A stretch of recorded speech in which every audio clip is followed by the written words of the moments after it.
Chapter 211, Deception, Inheritance, and Death. The next day, the entire British wizarding world was in chaos. Fudge's already low approval rating dropped directly to negative numbers.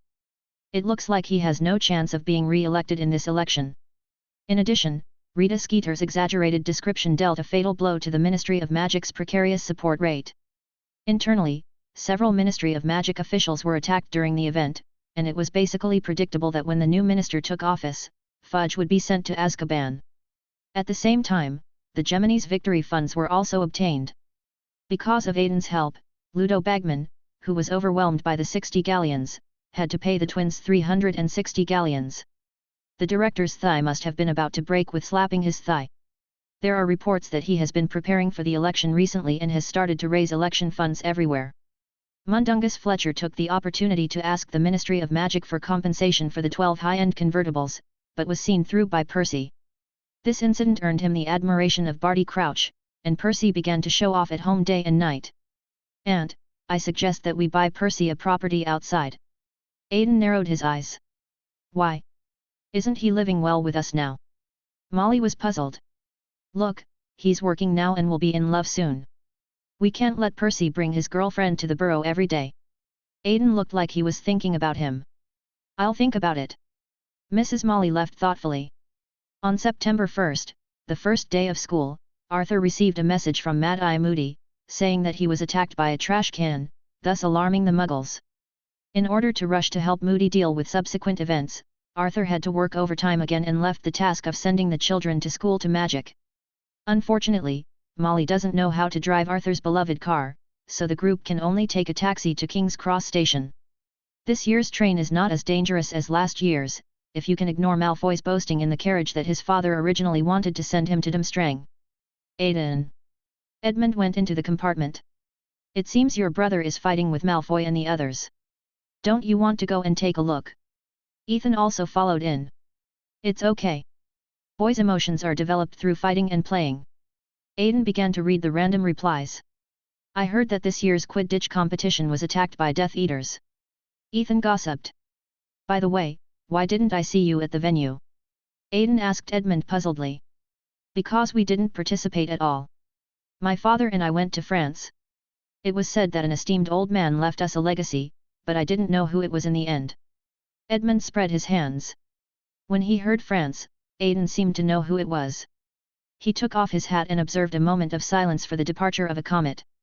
"Do you know who it is?" Edmund asked when he saw him like this. "Nicholas Flamel." Aiden also gave the answer. "You mean?" Edmund was about to open his mouth when Aiden covered it. "Keep your voice down.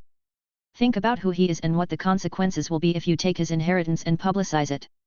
Edmund's face flushed red, and he was so excited that it took him a while to calm down. "So, what is the relationship between your family and him that would make him leave an inheritance to you?" Aiden raised his eyebrows. "According to my father, my grandfather was raised by him.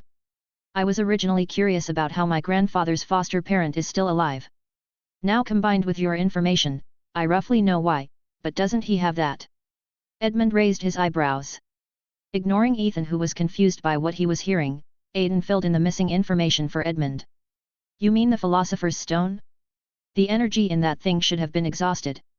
Aiden said. "Ah, that's a shame," Edmund also sighed, and Ethan, who barely kept up with the two of them, nodded.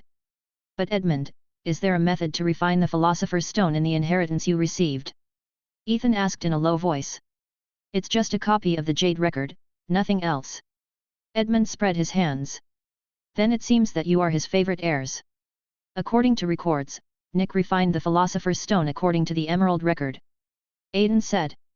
"My father has been conducting magical experiments in the past 2 months, and it seems that he is now researching that thing." Edmund nodded.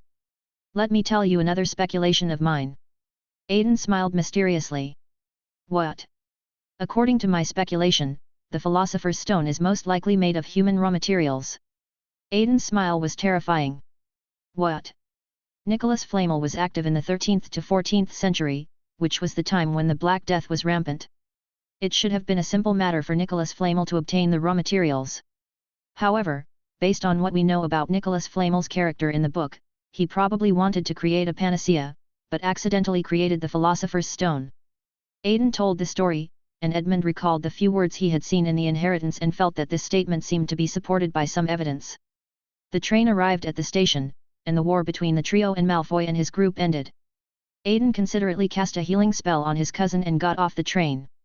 The new school year begins, and Peeves, who has been depressed for a whole holiday, goes into violent mode.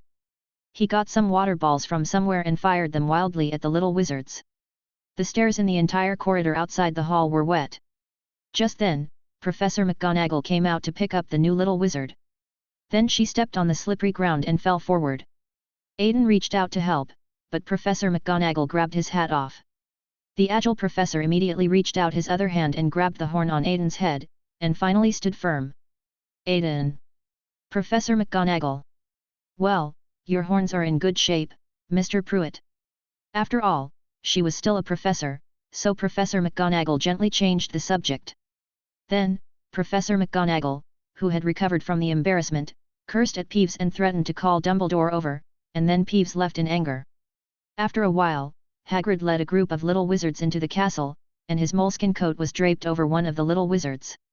His dripping hair looked like it had just been pulled out of the water. Well, Professor, we'll go in first. Aidan said goodbye to Professor McGonagall. Professor McGonagall nodded, and Aidan followed his roommates and hurried to the Ravenclaw table. Haha, Professor McGonagall just grabbed your horn, ha ha ha ha burp. After leaving the professor, Ethan and Edmund let their nature run wild and laughed at Aidan as much as they could. The sharp dragon eyes swept across the two of them, making them shiver. Alas, Peeves has become even more outrageous since the Bloody Baron left. Aidan sighed. That's right. I really don't know which bastard fulfilled Barrow's obsession. Ethan said suicidally. Wow, what are you going to do now that you know who it is? A certain dragon narrowed his eyes. Of course I'll teach him a set of Oriental Kung Fu to teach him a lesson. Ethan continued to act recklessly. Edmund, sensing that something was wrong in the atmosphere, stopped looking at him and silently prayed for Ethan. Okay, let's go to the 8th floor later and I'll satisfy you. Ethan opened his mouth and turned to look at Aidan. Behind Aidan, the shadow of a giant dragon appeared and stared at him. Chapter 212. Storm, Danger, and Joiners. The opening ceremony began. Dumbledore, sitting in the middle, was wearing an elegant dark green robe embroidered with stars and moons. The corner of Aidan's eye twitched slightly, and Dumbledore, sensing Aidan's gaze, blinked at him. The Sorting Hat had composed a new song this year, much to Harry's amusement. Professor McGonagall took the parchment and began this year's sorting ceremony. Stuart Ackerley. One of the young wizards walked up and Professor McGonagall put the hat on his head. Ravenclaw. Malcolm Bardock, Slytherin. Eleanor Branstone, Hufflepuff. Dennis Creevy, Gryffindor. Aidan was not very interested in the sorting, but Harry would look at the Ravenclaw table every time someone was sorted into Ravenclaw. Aidan felt a burning gaze directed at him. He looked up and found Harry staring blankly at the Ravenclaw table. Harry fell in love with Chu-Jong? When? Aidan was full of doubts. During Quidditch matches and on the train, the two chatted and were inseparable. The system bubbled. How come I didn't notice? Aidan asked. Silly boy, you blocked the messages of your virtual personality yourself, the system complained. Aidan's gaze turned to his island of consciousness, where 999 plus thoughts piled up. Filter out the unimportant ones, Aidan ordered. In the end, only 3 thoughts were left floating around, and Aidan checked them out one by one. Discovered Wormtail's actions, gossip about Harry, and observations of the storm of consciousness during the Quidditch match. Wormtail has teamed up with Voldemort to capture Bertha Horkins, and Voldemort used a very cruel black magic to rid Barty Crouch's secret from Bertha Horkins' mind. The 2 men killed her and kidnapped Barty Crouch Jr. from the Crouch home. Together, the 3 attacked Mad-Eye Moody, and now Barty Crouch Jr. has gone to Hogwarts disguised as Moody. Aidan skipped over the gossip about Harry and Chu-Jong. Another important thing is the storm in the sea of consciousness observed by the virtual personalities. Wizards, this magical group of creatures, possess minds beyond the soul and the storms they cause cannot be underestimated. Fudge's calculation this time was indeed wrong. If he were in a peaceful and stable environment, he would have held large-scale events for wizards. It can indeed bring him a good positive image and political reputation, but he forgot that Britain is now facing increasingly turbulent undercurrents. The sudden storm in the sea of consciousness combined with the situation within the British magical world further intensified the prophecy. So, Voldemort's resurrection can no longer be stopped. Aidan frowned, and his pair of dragon eyes penetrated the depths of the sea of consciousness to observe the bigger storm in the distance. Actually, there is a way. You can directly advance to sequence 1 and use the writer's ability to control the sea of consciousness to calm the storm. The system came out and said some nonsense. Aidan rolled his eyes at the system and returned to the real world. The sorting was over, and Dumbledore stood on the stage and announced that dinner was ready. The table was instantly filled with rich food.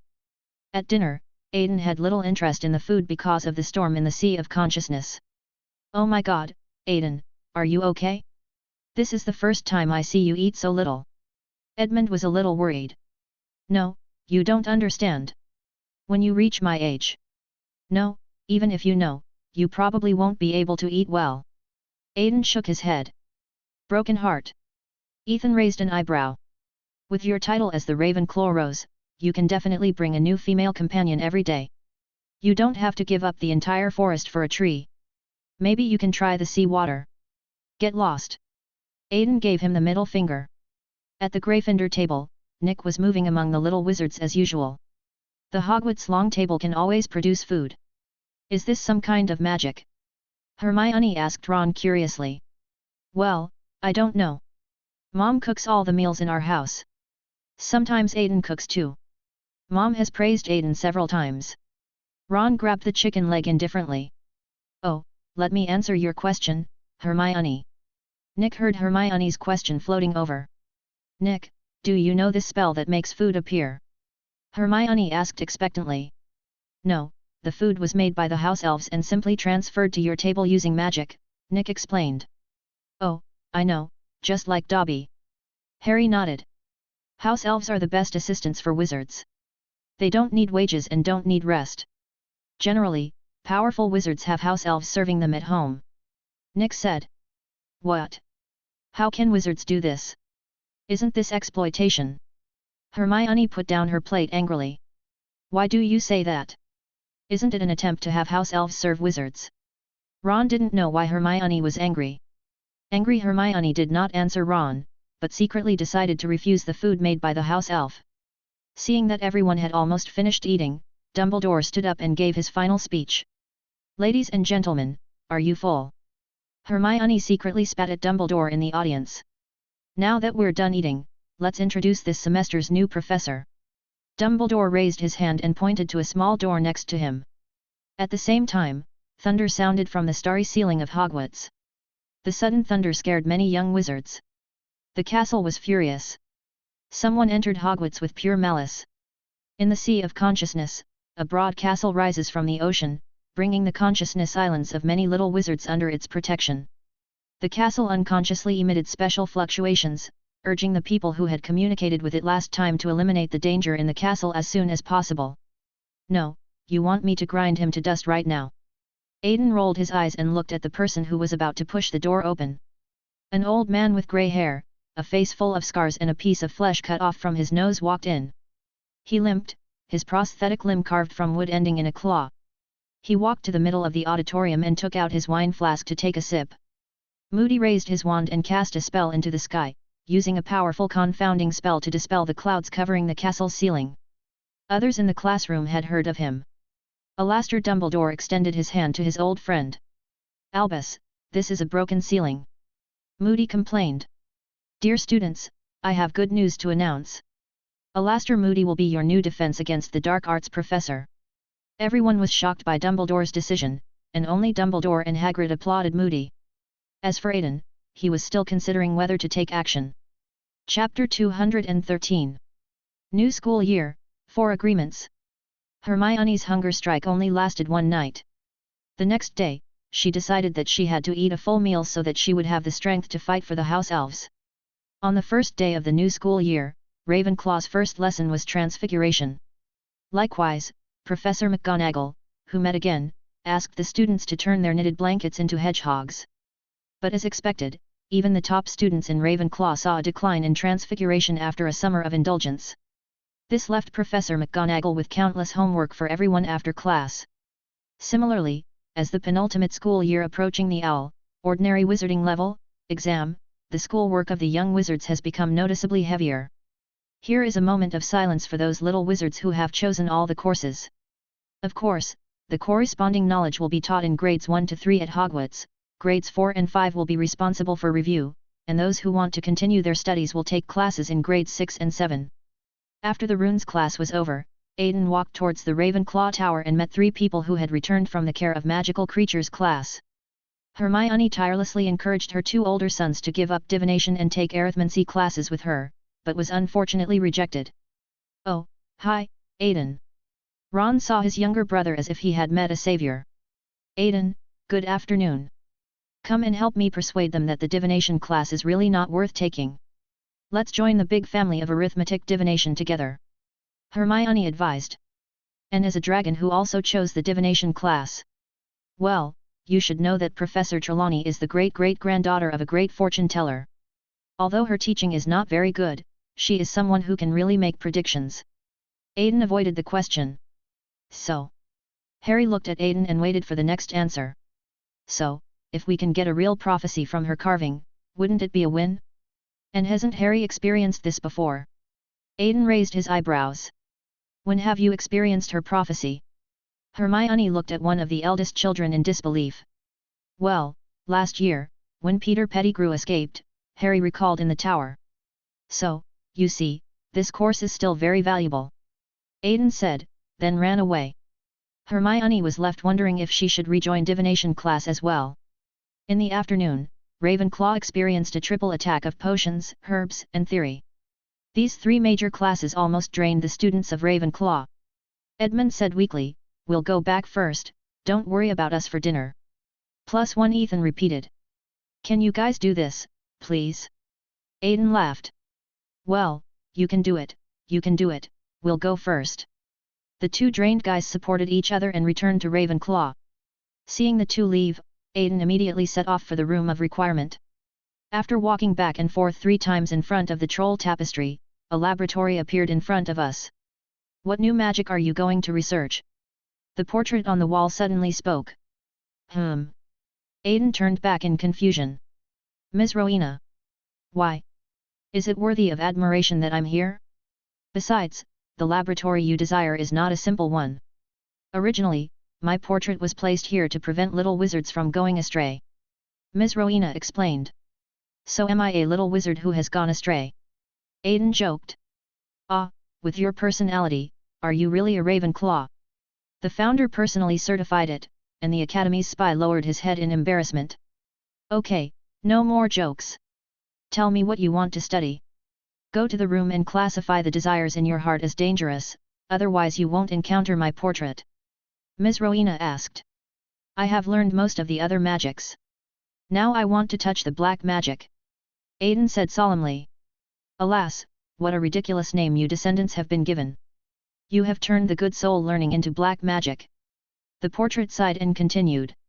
"Spiritual science, was there any other name for this subject in your time?" Aiden asked curiously. "Yes, magic is mysterious and boundless to us, and every generation has talented people who can open up new areas. But slowly, through the exploration of our predecessors, the conventional safe range was explored, and what remained was naturally the rugged path.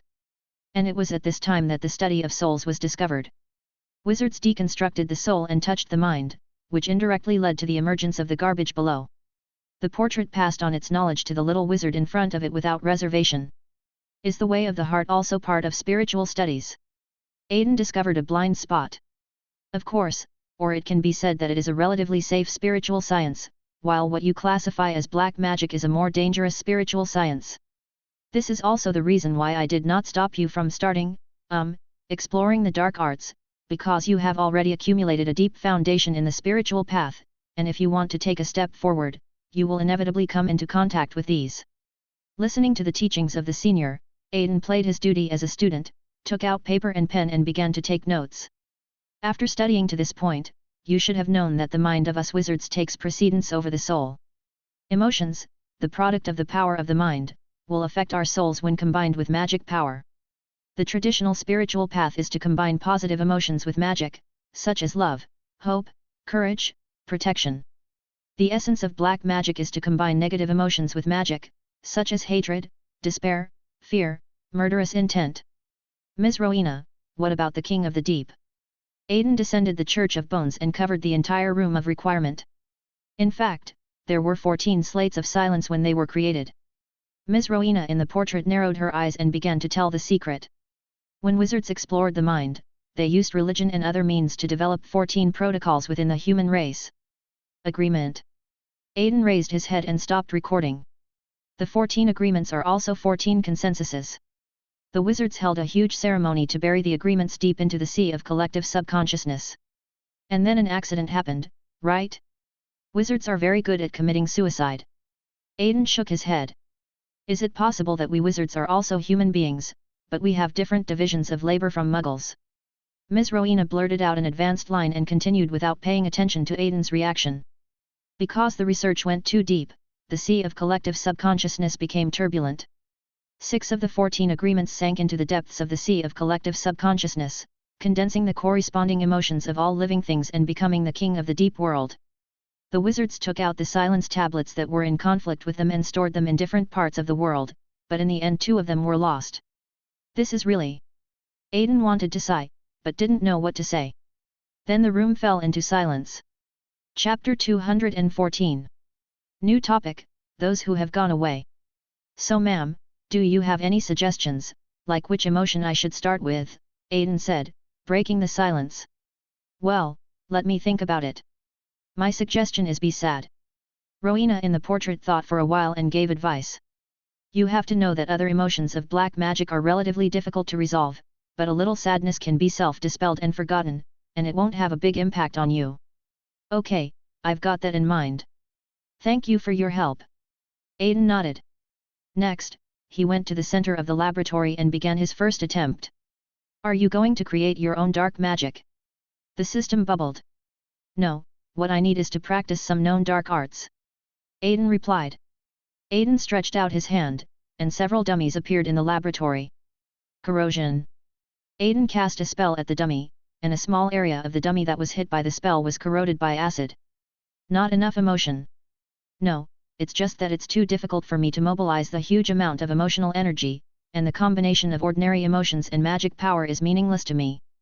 As a Sequence 4 operator, Aiden quickly and accurately grasped his own psychology. So, I should abandon the input of emotions and go deeper into my heart. Aiden thought, closed his eyes, and came to his own island of consciousness. On the island, 20 virtual personalities are on standby. You guys will be in control of the outside world. I need to completely close all my senses and enter the deepest part of my self-consciousness. Aiden ordered. Afterwards, he found a place to lean on the island and began to search for the original mental power.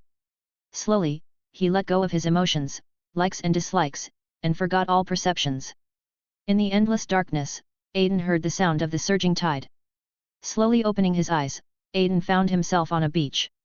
Beside him, a gentle and intellectual witch stood. This. Aiden was so shocked by the scene before him that he was speechless. This is an endless ocean current that penetrates countless worlds, and many shining minds follow the current to leave the world. This is amazing. You can actually radiate the projection of your mind within the realm. I can't even imagine how huge your mind is. Ms. Rowena said with a smile. Is this the place we're going to go to? Aiden murmured. We met so quickly. All my previous blessings were in vain. Lady Rowena pouted, her subject changing erratically in a Ravenclaw-like way. Ms. Rowena. Aiden was about to speak, but was blocked by Ms. Rowena. The living should not yearn for the world of the dead. She looked at Aiden seriously. She didn't let go of Aiden until he nodded. It's actually very difficult for you to use the purest power of the mind, because our actions are more or less tainted by will, and mental power with will is naturally not pure. Ms. Rowena taught. So what should I do? Aiden asked. The Eastern way is to pursue a state of harmony between man and nature. In fact, we can also use some technical means to circumvent this limitation. Ms. Rowena narrowed her eyes. Technical means? The soul-stealing curse. Aiden was stunned, then gave his answer. What are you thinking about? Ms. Rowena hit Aiden on the head with a chestnut. Let me ask you, under what circumstances would a person not use his or her consciousness to control his or her own behavior? Ms. Rowena's reminder was already very clear. Unconscious, subconscious, instinctive, sleepwalking. Aiden gave a series of answers. This is very clever, you are worthy of being my Ravenclaw student. Ms. Rowena nodded with satisfaction. Perhaps it was because she hadn't seen anyone for a long time, but her desire to communicate was a little strong. Ma'am, you can't communicate here, Aiden asked. Ah, now you've discovered it. Why do you think this place is called the world of the dead? Ms. Rowena asked back. Because of loneliness. Aiden thought of the resurrection stone and death's door. Yes, when wizards die, their hearts and souls leave their bodies and enter here. Endless spiritual power gathers here, making us travelers almost like gods. But because our mental powers with memories are different, they will repel each other. Ms. Rowena tapped the ground, and the entire space deformed. In an instant, Aiden was brought to the universe by her. The beach under her feet continued to expand and finally turned into a complete planet. There were all kinds of people living there, but they all raised their heads and looked at Aiden in unison. But why can I exist here without being rejected by you? Aiden asked, looking at the planet under his feet. Because you are a living being, it is the privilege of the living to absorb all the spiritual power and continue to grow. A fluorescent light appeared from Ms. Rowena's hands. These fluorescent lights slowly floated towards Aiden. Will there be no end to days like this? For some reason, Aiden suddenly felt that this was a bit pitiful. There is no end, how could it be possible? If you feel tired, just give up your memories and merge into the ocean current. The ocean current will decompose the entrance, and finally become pure spiritual power flowing into the world and becoming the next wizard. Ms. Rowena narrowed her eyes. It sounds a bit like the reincarnation of India. Aiden said. Many places have similar sentiments, and I am not the only one who has the ability to send the message back. But it is still very interesting here. The endless world will bring endless memories and knowledge. For me, this is the best destination. Ms. Rowena finished speaking and pretended to look at the non-existent watch on her hand. Well, it's almost time. You should go back. Little wizard, don't go to bed too late, or you won't grow taller. She flicked Aiden's forehead, and then Aiden fell into darkness again. When he opened his eyes, he was kicked out of the island of consciousness. I opened my eyes and found myself leaning on a sofa. I looked up and saw a phoenix looking at me with its head tilted. It must be my own artificial intelligence that brought me to the principal's office.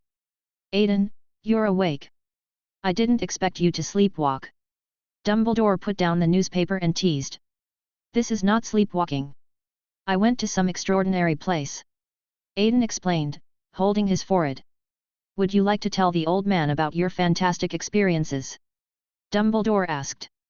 I just took a long journey across a hazy fantasy. Aiden said shockingly. Dumbledore. Well, say it again, did I hear a 14-year-old wizard say that he had just died once? Dumbledore put his hand to his ear as a receiver. She is not dead. She is in the room of requirement. Using the channel that Lady Rowena used when she returned, she is connected to her in another world. Aiden briefly explained the principle and shared with Dumbledore what he had seen from a distance. Well, that is very exciting, Dumbledore commented. You don't want to go now, do you? Voldemort hasn't been dealt with yet. Aiden rolled his eyes at him. No, at least we have to wait until Tom is dealt with. Don't worry, don't worry. Dumbledore grabbed a cockroach and threw it into his mouth, a slight smile on his face. Chapter 215. Research, New Defense Professor. Oh, by the way, I want to tell you that I want to study black magic. Aiden got up from the sofa and prepared to go back to the dormitory. Wait, explain this in detail. Dumbledore hurriedly stopped Aiden, who wanted to leave. I have almost learned normal magic. If I continue to delve deeper into the magic system, I will inevitably come into contact with soul studies. Don't tell me you don't know. Aiden raised his eyebrows. Well, we can start with safer ones, such as curses and poison spells. Dumbledore tried to struggle. Tell me a curse that I can't use. Aiden sat down again, as if he was ready to perform. This sentence successfully silenced Dumbledore. He hesitated for a moment and handed a black-covered notebook to Aiden. Aiden, I can only remind you as a pioneer not to indulge the beast in your heart, Dumbledore warned seriously. I will. Aiden nodded. The time came to Tuesday, because Ravenclaw's defense against the dark arts was before Gryffindor's. So Aiden needs to experience the unforgivable curse first. In the classroom, Moody stood in front of the blackboard, looking around at the little wizards in the room with his magic eyes embedded in his eye sockets. Alastair Moody, former Auror. He turned and wrote his name on the blackboard. Many of you may have heard of my name, but right now, I am just your new defense against the dark arts teacher. He put his hands behind his back and his evil eyes moved around. I am here at Dumbledore's invitation. Do you have any questions? The classroom was silent. Moody nodded and continued with his lesson. Very good, your former Professor Lupin mailed me the teaching progress. He was a good teacher, but it's a pity that he couldn't continue teaching. However, that's not what we're going to discuss today. My personal style is more practical, so I want you to have a good understanding of what the dark arts are. Moody narrowed his eyes. First, I want you to tell me, how many unforgivable curses are there? 3, sir, Edmund answered. Please tell me why they are unforgivable. Mr. Lestrange. Moody's voice seemed to come from between his teeth. Because if you use any of them, you will be thrown into Azkaban, Edmund replied. Very good. The Ministry of Magic thinks these spells are not suitable for children, but I don't think so. You need to understand your opponent and be prepared. Moody walked down and came to Aiden and the other two. Mr. Pruitt, the genius who invented the counter curse of the unforgivable curse. Moody called Aiden. Can you introduce him to us? Of course, Professor, the 3 spells are the Imperious Curse, the Cruciatus Curse and the Killing Curse. Aiden stood up and answered. Very well, now let you witness it. Moody opened the box and took out a spider. Come on, little beauty. The spider jumped onto Moody's hand. Soul leaves the body, grow bigger quickly. Moody cast spells on the spider with his magic wand. Then he controlled the spider to move among the students, causing chaos. Look, this evil spell can control the minds of living things. It caused a lot of trouble for the Ministry back then. Moody explained in detail. Of course, if you have a strong enough mind, you can naturally resist it. Moody took the spider back to the podium. Before I start letting you experience the spell, I would like to ask Mr. Pruitt to demonstrate his removal spell. Moody waved to Aiden. Looking at Moody, Aiden felt a little absurd. This guy was really trying his best to teach the little wizard. Shaking his head, Aiden stood up and walked to the podium. Snap! Aiden snapped his fingers without taking out his wand, and a silver halo appeared on the spider. Then green smoke rose from the spider, and the spider broke free from control. Oh, look at this beautiful magic, if only we had spells like this back then. Moody murmured, but Aiden still caught the flash of surprise in his eyes. Okay, good cooperation. 5 points for Ravenclaw. Moody nodded and signaled Aiden to leave, and then he led the young wizards to test the Imperious Curse one by one. Aiden pretended to be controlled by the Imperious Curse, and Moody also showed a little pride. No, your resistance is too low, Moody criticized, you need a stronger mind. Here, second one. Moody took out another new spider. According to Mr. Pruitt, the second one is the Cruciatus Curse, an evil spell used to torture people. Crucio. Moody fired the Cruciatus Curse at the spider, and the sharp scream echoed in the classroom. Many young wizards covered their ears with pale faces. Aiden frowned, snapped his fingers, and wrapped the spider with a silent spell. Nice casting, Mr. Pruitt. Moody turned back. As you can see, don't be hit by this spell easily, otherwise you will be in excruciating pain and immediately lose the ability to resist. Moody continued teaching. Ah, and of course there's the last spell, the one that takes people's lives. Moody raised his wand and the spider grew huge in the sky. Avada Kedavra. A green light hit the spider and it immediately stopped struggling. It is absolutely deadly and dangerous.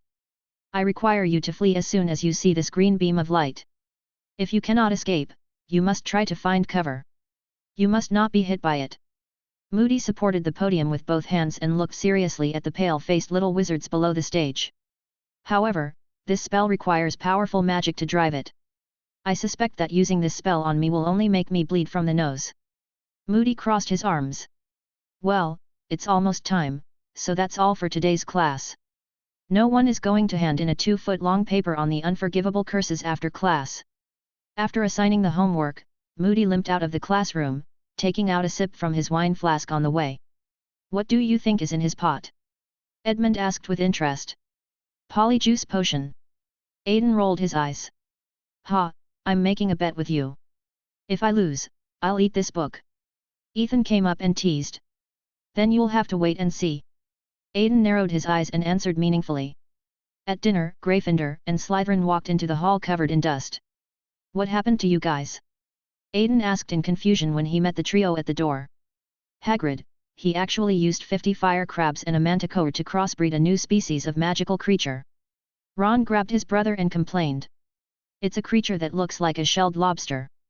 It looks disgusting and smells like rotten fish and shrimp. Harry also complained. That's all you two remember. It's a creature cultivated by Hagrid, called a blasting-tailed scrut, and its tail can spray out flames that provide propulsion. Hermione added the knowledge. Before the Care of Magical Creatures class started, the three of them had already handed over the content of the class to Aiden. Aiden nodded and said, Go eat quickly, and then go back and wash up. You guys really do smell bad. The three of them raised their hands, sniffed, and quickly ran away. Chapter 216. At dinner, Hermione ate the lamb chops and potatoes like crazy. Ron leaned over to Harry and whispered, She wants to eat herself to death so that the elf's labor won't be wasted. Then he was hit by Hermione's fist. On the other hand, astrology appeared in Ravenclaw's fourth-year divination class, so this course was held at night by Professor Trelawney. At night, on the tallest tower on the north side, Professor Trelawney made prophecies in a mysterious manner. Ha, Uranus, who wants to see Uranus? Ethan joked quietly. But Professor Trelawney heard it, and he got a lot of homework as a result. The next day, the Daily Prophet, having nothing else to do, wrote in the newspaper about Arthur helping Moody deal with the Muggle incident. The newspaper mistakenly named Arthur as Arno and included a photo of the Weasleys standing in front of the burrow.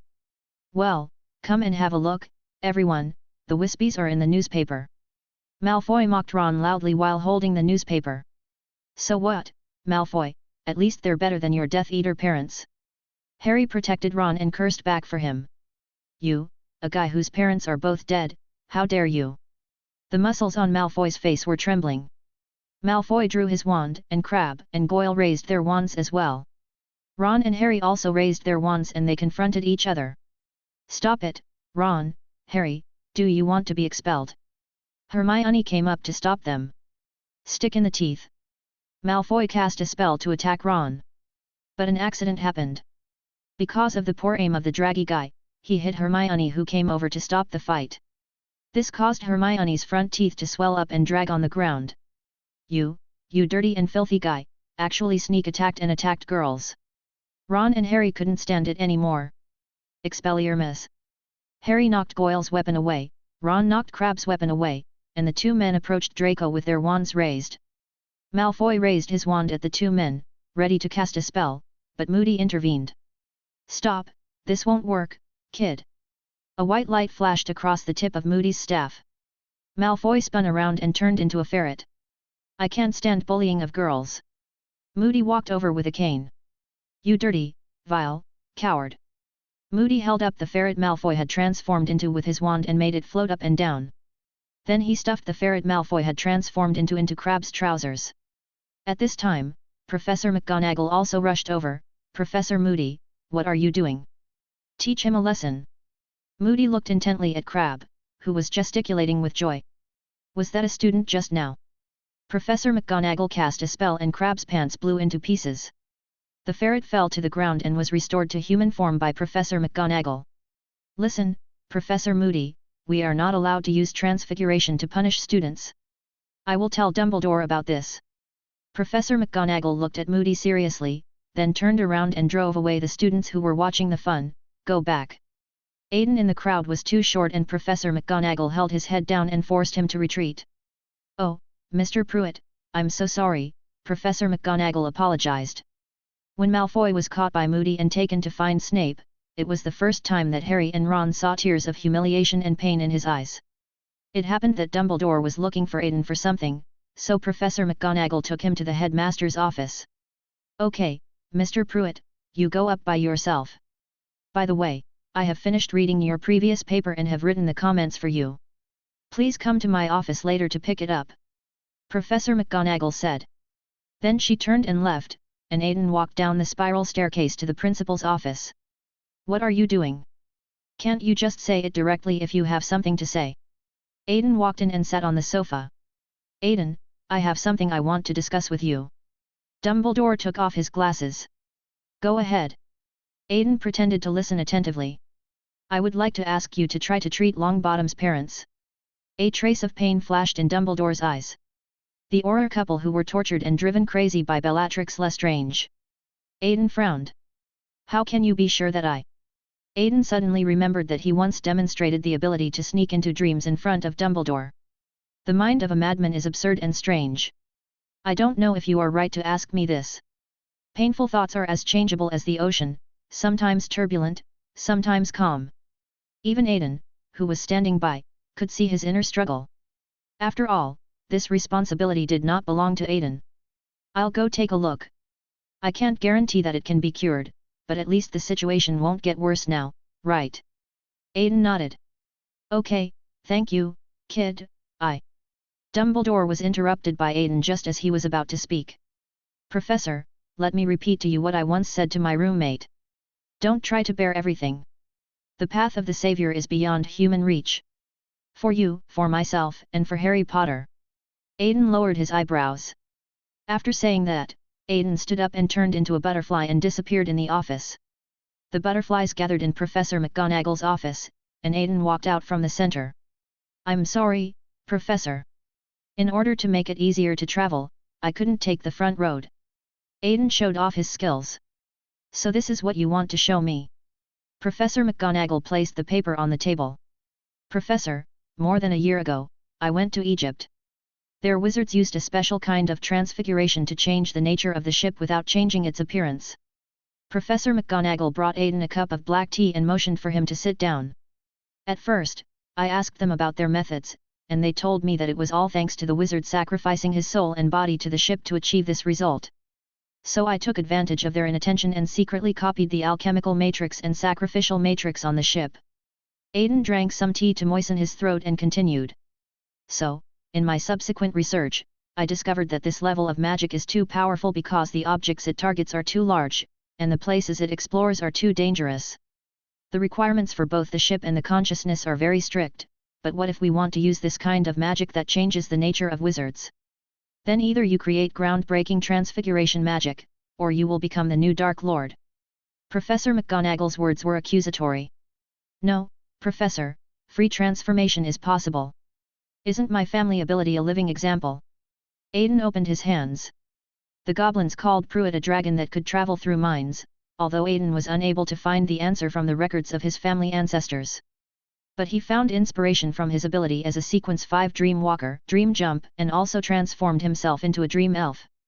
It doesn't make sense that Aiden can do it with his abilities, but magic that can modify the world can't do it. So, he turned his attention to transfiguration and compiled this paper with reference to a large number of books on dark magic. Oh my god, this is the first time I feel a headache because of a student's talent. Did Albus feel the same way back then? Professor McGonagall sighed, holding her forehead. Chapter 217, Awakening Attempt, Approval Received. On Friday afternoon, Harry and his two companions walked from the Forbidden Forest towards the castle and met Aiden waiting at the door. Oh, Aiden, you have no idea how tough Hagrid was today. He even threatened Malfoy that he would turn him into a ferret if he made trouble. Ron was very excited, and he still remembered Draco's livid face in class. Aiden, who are you waiting for here? Harry asked. Waiting for Neville. Aiden saw Neville coming up from behind and waved to him. Neville, come with me to the headmaster's office. Dumbledore wants to see you. Okay. Neville wanted to follow, but then looked back at the book in his hand. We'll take it back for you. Harry and Ron came up and picked up Neville's books. Thank you. Neville thanked Harry and Ron, and then was taken away by Aiden. Why do you think Dumbledore wanted to see them? Ron started gossiping. It won't be a bad thing anyway. And you two have to think about how to complete your divination homework. Hermione sighed. In the principal's office. Grandma. Neville saw an old woman wearing a vulture hat sitting on the sofa. Neville, sit down and stop making so much noise. Neville's grandmother looked at him seriously. Augusta, I'm sorry to invite you here. I have something to discuss with you. Dumbledore said tactfully. Okay, Professor, let me do it. Aiden stepped forward. Ma'am, Neville, I plan to try a different method to rescue the Longbottoms, but I can't guarantee success. Could you please allow me to try it? Aiden said. What? You know they are. Neville's grandmother stood up suddenly. Yes, she was tortured to madness by the Cruciatus curse and her mind was closed. Aiden continued what Mrs. Longbottom failed to say. But how can we treat this disease? Even St. Mungo's can't help. Neville's grandmother stared at Aiden with a complicated expression. The field of the mind is not St. Mungo's forte. The only organization that truly explores the mind and the soul is the Unspoken Ones. I am not talented, but I have some connection with them. Aiden held out his hand, pinching his index finger and thumb together, finger universe. Okay, if it's really as you said, then I will allow you to go for it. Even if you fail, we won't blame you. Neville's grandmother made the decision and Neville nodded along. Let's go, then. Dumbledore came out. Fawkes understood, flew up and grabbed 4 people with his claws, and with a flash of fire, he headed for St. Mungo's. St. Mungo's, 5th floor, Charms and Damage Department. Neville's grandmother led everyone to her son and daughter-in-law's room. Dumbledore looked solemnly at the 2 middle-aged men lying on the hospital beds. They were pale and emaciated. Aiden, please.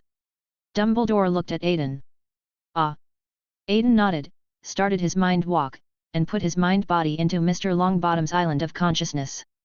Entering the ocean of collective subconsciousness, Aiden saw not an island. It is a nearly submerged reef. How cruel! How could this happen? Aiden frowned. Broken fragments can be seen everywhere, and the surrounding sea water is constantly beating the remaining fragments. Aiden was at a loss as to how to fix this. On the reef, Aiden first tried to launch a demigod-level appeasement on the entire island. On the reef island, the constant breaking and crumbling of rocks finally eased slightly. Aiden then exited Mr. Longbottom's island of consciousness. Aiden, what did you just do? My dad's expression seemed to ease a little. Neville exclaimed in surprise. Aiden didn't answer him, but took out a notebook and started taking notes. The comfort of the demigod level is not enough. The first alternative is to be promoted to a dream weaver and weave beautiful dreams to allow it to heal itself. Alternative direction 2, promote to dream weaver and bring Neville into the patient's consciousness. Since the distance in the direction of ability is still too far, why not consider the almighty magic power? The system bubbled. Are you the magical conch? Aiden rolled his eyes. Aiden finished writing the last stroke and put the notebook away. The old and young people of the Longbottom family looked at him expectantly. My current abilities are not enough to start treatment. I need to research other options or wait until I grow to a stronger level, Aiden explained to the 2. It doesn't matter. It's good to have hope. I've been waiting for 14 years. Finally, it's my turn. Augustus Longbottom was in tears, and Neville also had tears in his eyes and looked at him excitedly. Neville's grandmother said she would stay in the hospital, and Dumbledore took Neville and Aiden back to Hogwarts. Aiden, was there something you didn't say just now? Dumbledore noticed the reservation in Aiden's previous words. Yes, if I can stay with the Longbottoms for a long time and keep releasing my abilities on them, I can heal them, but the time it takes is probably astronomical. Aiden shook his head. Well, you didn't tell them it was the right choice, so what else do you have to say? Dumbledore frowned and looked at Aiden who was sitting at his desk. Well, my dear principal, if I don't start with my personal abilities, I am very lacking in some knowledge about magic. For example, the soul, the mind, oh, it's really troublesome, where can I get this mysterious knowledge that is hard to find in daily life? Long, who was sitting on the desk, stretched out his free hand. Well, I'll give you a note from the restricted section. Go check it yourself, okay? Dumbledore sighed. Afterwards, the dragon left Dumbledore's office satisfied after receiving the borrowing slip. Hehe, someone is going to train a 3rd Dark Lord, and this time he is letting him go with his own hands. Phineas Black said. Albus, isn't it too early to let him get in touch with the dark arts now? Delise Devante looked at him worriedly. But his research on magic has reached this point. Do you want to stifle the genius by not allowing him to explore magic freely? Armando Dippet retorted. so you and Albus freely cultivated Voldemort together. Phineas Black sneered. The same thing again. Even if I trained Voldemort, my reputation would still be better than yours. You are the most unpopular headmaster. Armando Dippet retorted. You're talking nonsense. I'm not unpopular. The students are just shy about expressing their admiration for me. Phineas said hard. For a moment, the principal's portrait was filled with joy. All right, everyone, Dumbledore said. The portraits of the principals also fell silent. He is a good child. He has love, and he has already understood the beauty of the magic of love. He will not fall into the abyss. Dumbledore reassured the headmasters. At the same time, knowing the past, he also understood that the wizarding world owed a great favor to Aiden, who wandered through history. The office fell into silence. Chapter 218. Visitors from afar. On October 30th, all classes for that afternoon were ended. Harry was very excited because there was no potions class in the afternoon, and his joy made Aiden look sideways. Did you catch up with Chu Jong? Aiden looked at him curiously. Ah, what, it's not that I don't have one. Harry spoke incoherently. Shaking his head at the innocent boy, Aiden walked through the corridor towards the front door. When they arrived at the Black Lake, Dumbledore was already waiting there. Professor Dumbledore, if you really have some free time, I recommend you go and reminisce with your old lover instead of bothering your students. Aiden was clearly unhappy about being dragged out of the lab. You are now the face of Hogwarts.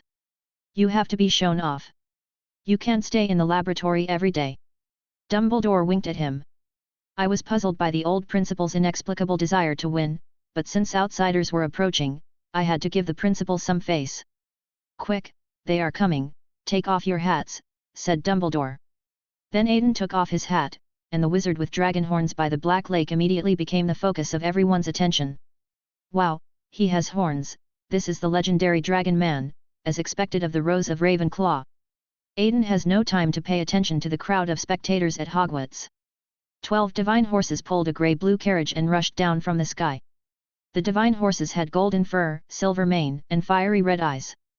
In the Black Lake, the mighty warships broke through the water and slowly approached. Madame Maxime, the headmistress of Beauxbatons, stepped down from the carriage. According to Aiden's estimation, she should be as tall as Hagrid, with a pretty face and elegant manners. The students behind her were wearing thin blue silk and were fully educated by the British climate as soon as they got off the bus. The Durmstrang students were clearly well prepared, wearing thick coats. In the evening, Hogwarts held a grand banquet to welcome guests from afar. Students from the two colleges performed a unique entrance ceremony for the crowd.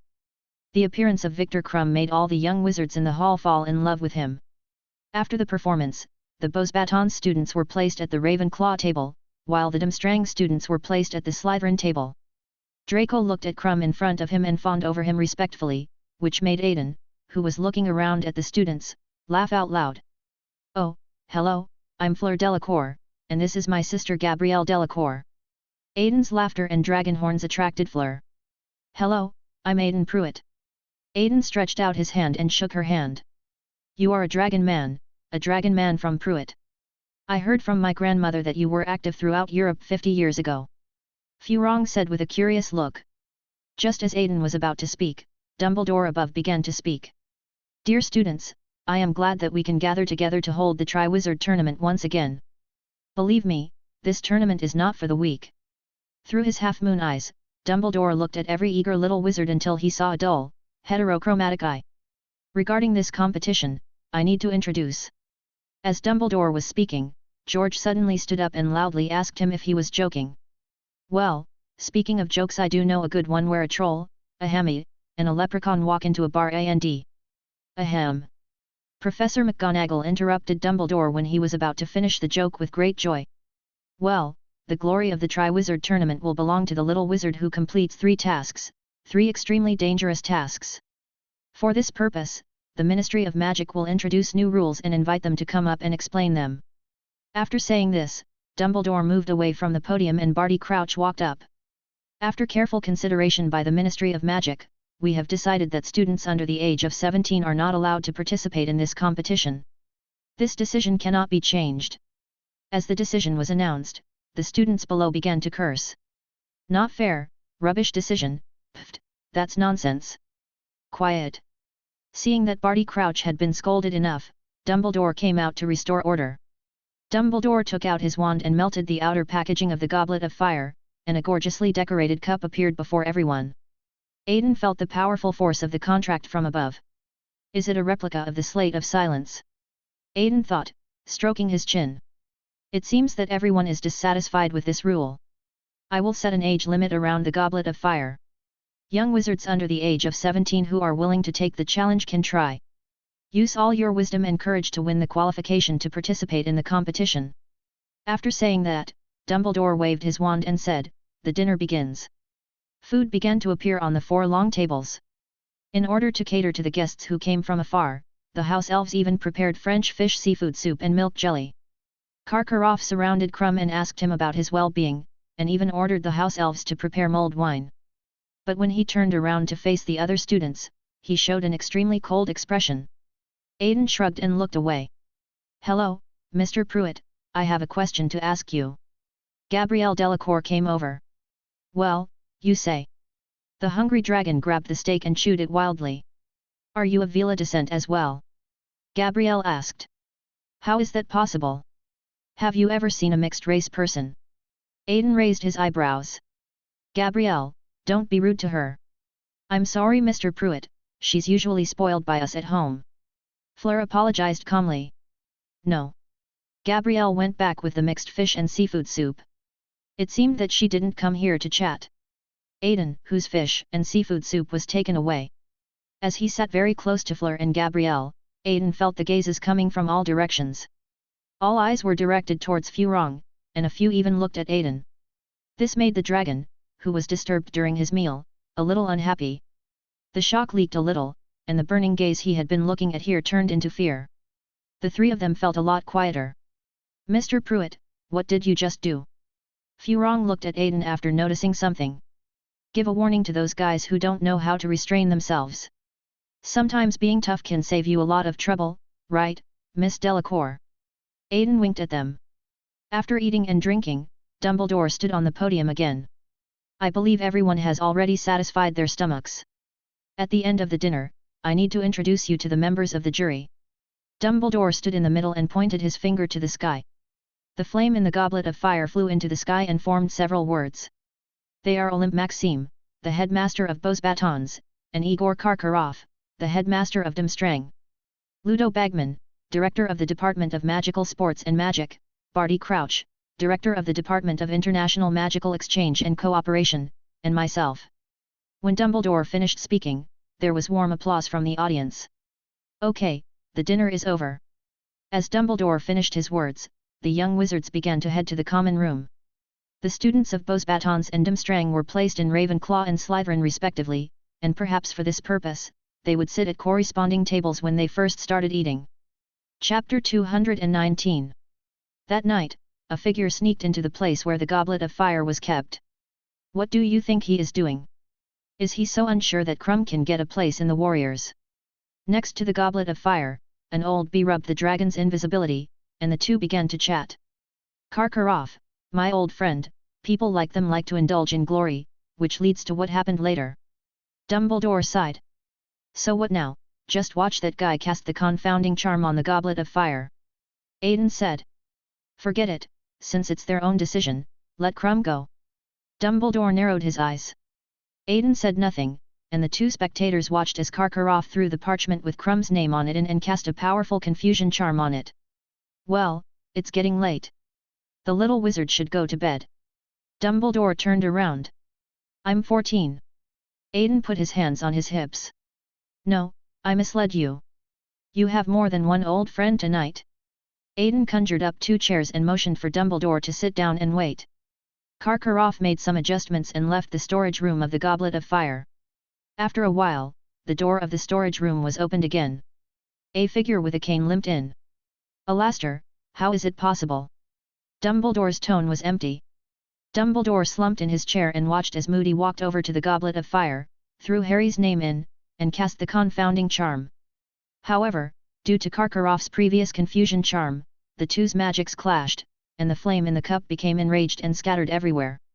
Moody held the wand in both hands and increased the output of the confusion charm.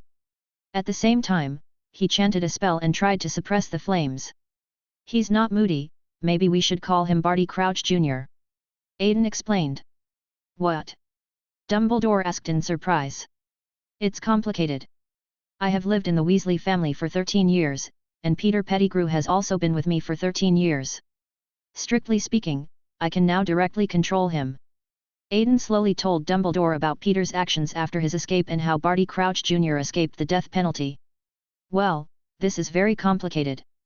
Dumbledore stroked his beard. What are you going to do with him? Capture him now and grind Voldemort to dust. Aiden said. No, the feud between Tom and Harry is a prophecy. Forcing our way in will not only cause us to be caught up in the prophecy, but may also cause Harry to lose his life. At this moment, Dumbledore has overcome the previous information gap and has some understanding of the situation of both sides. Well, I have a plan, a very long plan. Are you interested in joining? Dumbledore said to Aiden after thinking for a while. I'd like to hear more about it. Aiden smiled slightly. The night shrouds Hogwarts, and the ancient castle still hides all kinds of secrets. The next day, still in the storage room of the Goblet of Fire, Aiden sat on the stairs nearby and read a book. The trio walked in.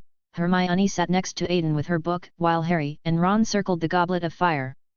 Eternal glory, how wonderful it will be, waiting for us in 3 years. Ron deliberately sang an aria. Come on, I'm not going. Harry understood the danger and naturally would not participate casually. Cedric, the little Hufflepuff badgers gathered their heads and came to the Goblet of Fire. Cedric easily crossed the age line and cast his vote into the Goblet of Fire, and the other badgers cheered for him. Ron tried to go up to him and say hello, but was ignored. Next to him, Hermione began to ask Aiden about the spells he used during the World Cup. Aiden, can you teach me the magic you used at the Weasleys last time? Of course, if it's your family magic, just pretend I didn't ask. Hermione asked tentatively. That magic is currently under development, and I myself achieved it through special abilities. If this magic is developed, you can learn it from Professor McGonagall, who is now my reviewer. Aiden replied. Oh, that would be great. Hermione was looking forward to it. Woohoo! 4 people ran in with potions. The people around them followed their lead and made a noise. George and Fred ran in with the age enhancer. Hey guys, we're done. It won't work, said Hermione. Oh, really? George came over and hung on Aiden. Why, Granger?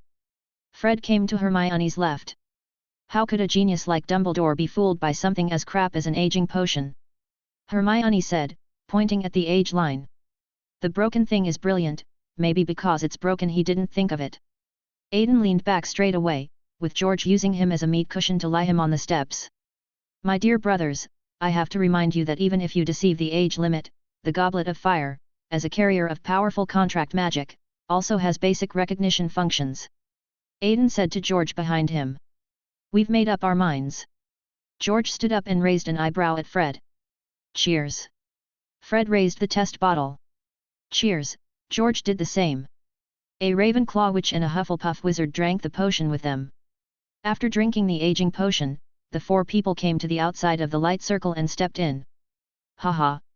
They laughed triumphantly. At the same time, the little wizards around them also gave them applause. The 4 people threw the parchment with their names on it into the Goblet of Fire. Suddenly, the flames in the Goblet of Fire rose high and knocked the people to the gate. Dumbledore happened to pass by here, and when he saw the old man with a long beard on his mouth, he laughed out loud. Nice beards, George, Fred. After saying this, he walked away with laughter. I tell you it won't work. Aiden bent down and helped the 2 old men on the ground. There's still 1 kin of aging agent left. George rolled his eyes and Fred immediately cooperated.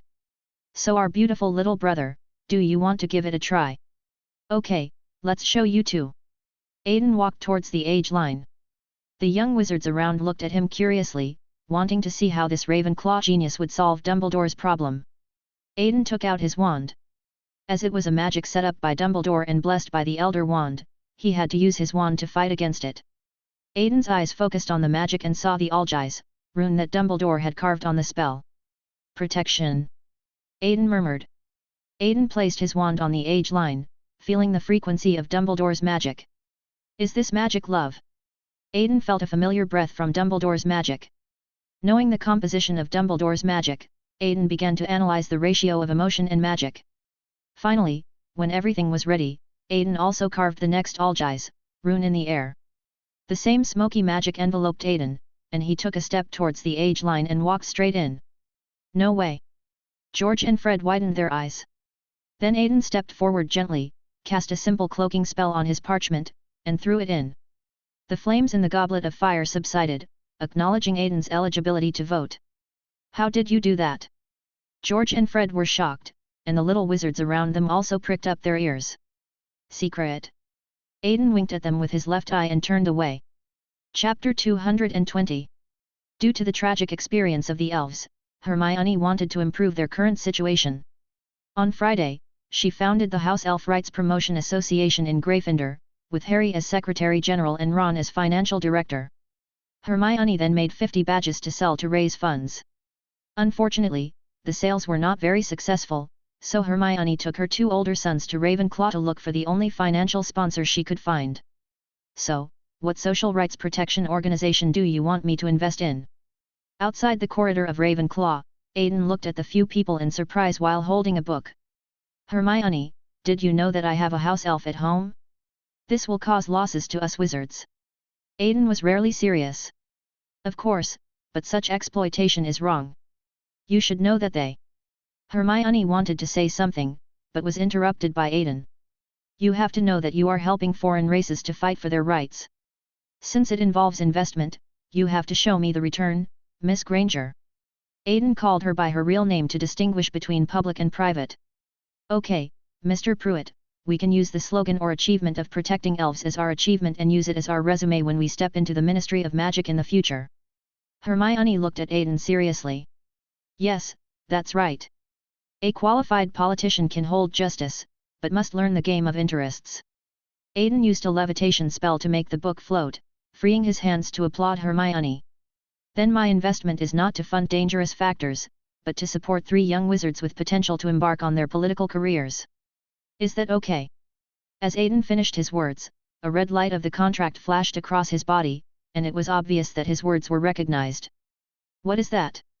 Ron asked curiously after seeing the red light. Guardian Protocol. You know, ancient wizards were sometimes a little stubborn. Aiden winked at him. The negotiation was concluded, and Aiden signed a magic agreement on behalf of the Pruitt family and the House Elf Rights Promotion Association. The president who received investment from the financial backer became the talk of the town for a while and attracted a large number of supporters. At the same time, he published his own articles in the Daily Prophet, advocating for house elves. It also paved the way for 3 names to enter the Ministry of Magic, but that's another story. In the afternoon, in the library, Aiden was writing a paper on the Goblin Rebellion. As owls are approaching, the paper on history of magic has suddenly become very heavy. Oh, these damn goblins! If only we could have eliminated them back then. Now we have to write the thesis. Edmund sighed. You really have the talent to be an art student. Aiden cast a silencing spell so as not to attract Madame Pants. Come to think of it, this is the 2nd time the goblins have rebelled, our beautiful Mr. Pruitt. Edmund glanced at Aiden, and Ethan also came over with a gossipy look on his face. Don't mention this incident again if it's not recorded, and the goblins will never be able to start a rebellion in the future. Aiden looked at the 2 of them meaningfully. Ah, what do you mean? Ethan still looked confused, and seeing him like this, Edmund kindly explained to him. The Pruitt family has always been the spearhead against goblins. You said that the last Gringotts incident started and ended inexplicably, and we couldn't contact him in the middle. What do you think he did? After listening to Edmund's explanation, Ethan suddenly understood. Did you kill them all? Ethan asked, turning around. How is that possible? Who will be responsible for cleaning out Gringotts? My idea is to keep some for future generations of wizards so that they can understand how correct our approach is. The dragon on the seat showed a malicious smile. Then he finished the paper at hand and left the library. At night, Aiden sneaked into Hagrid's hut to ask him for some materials.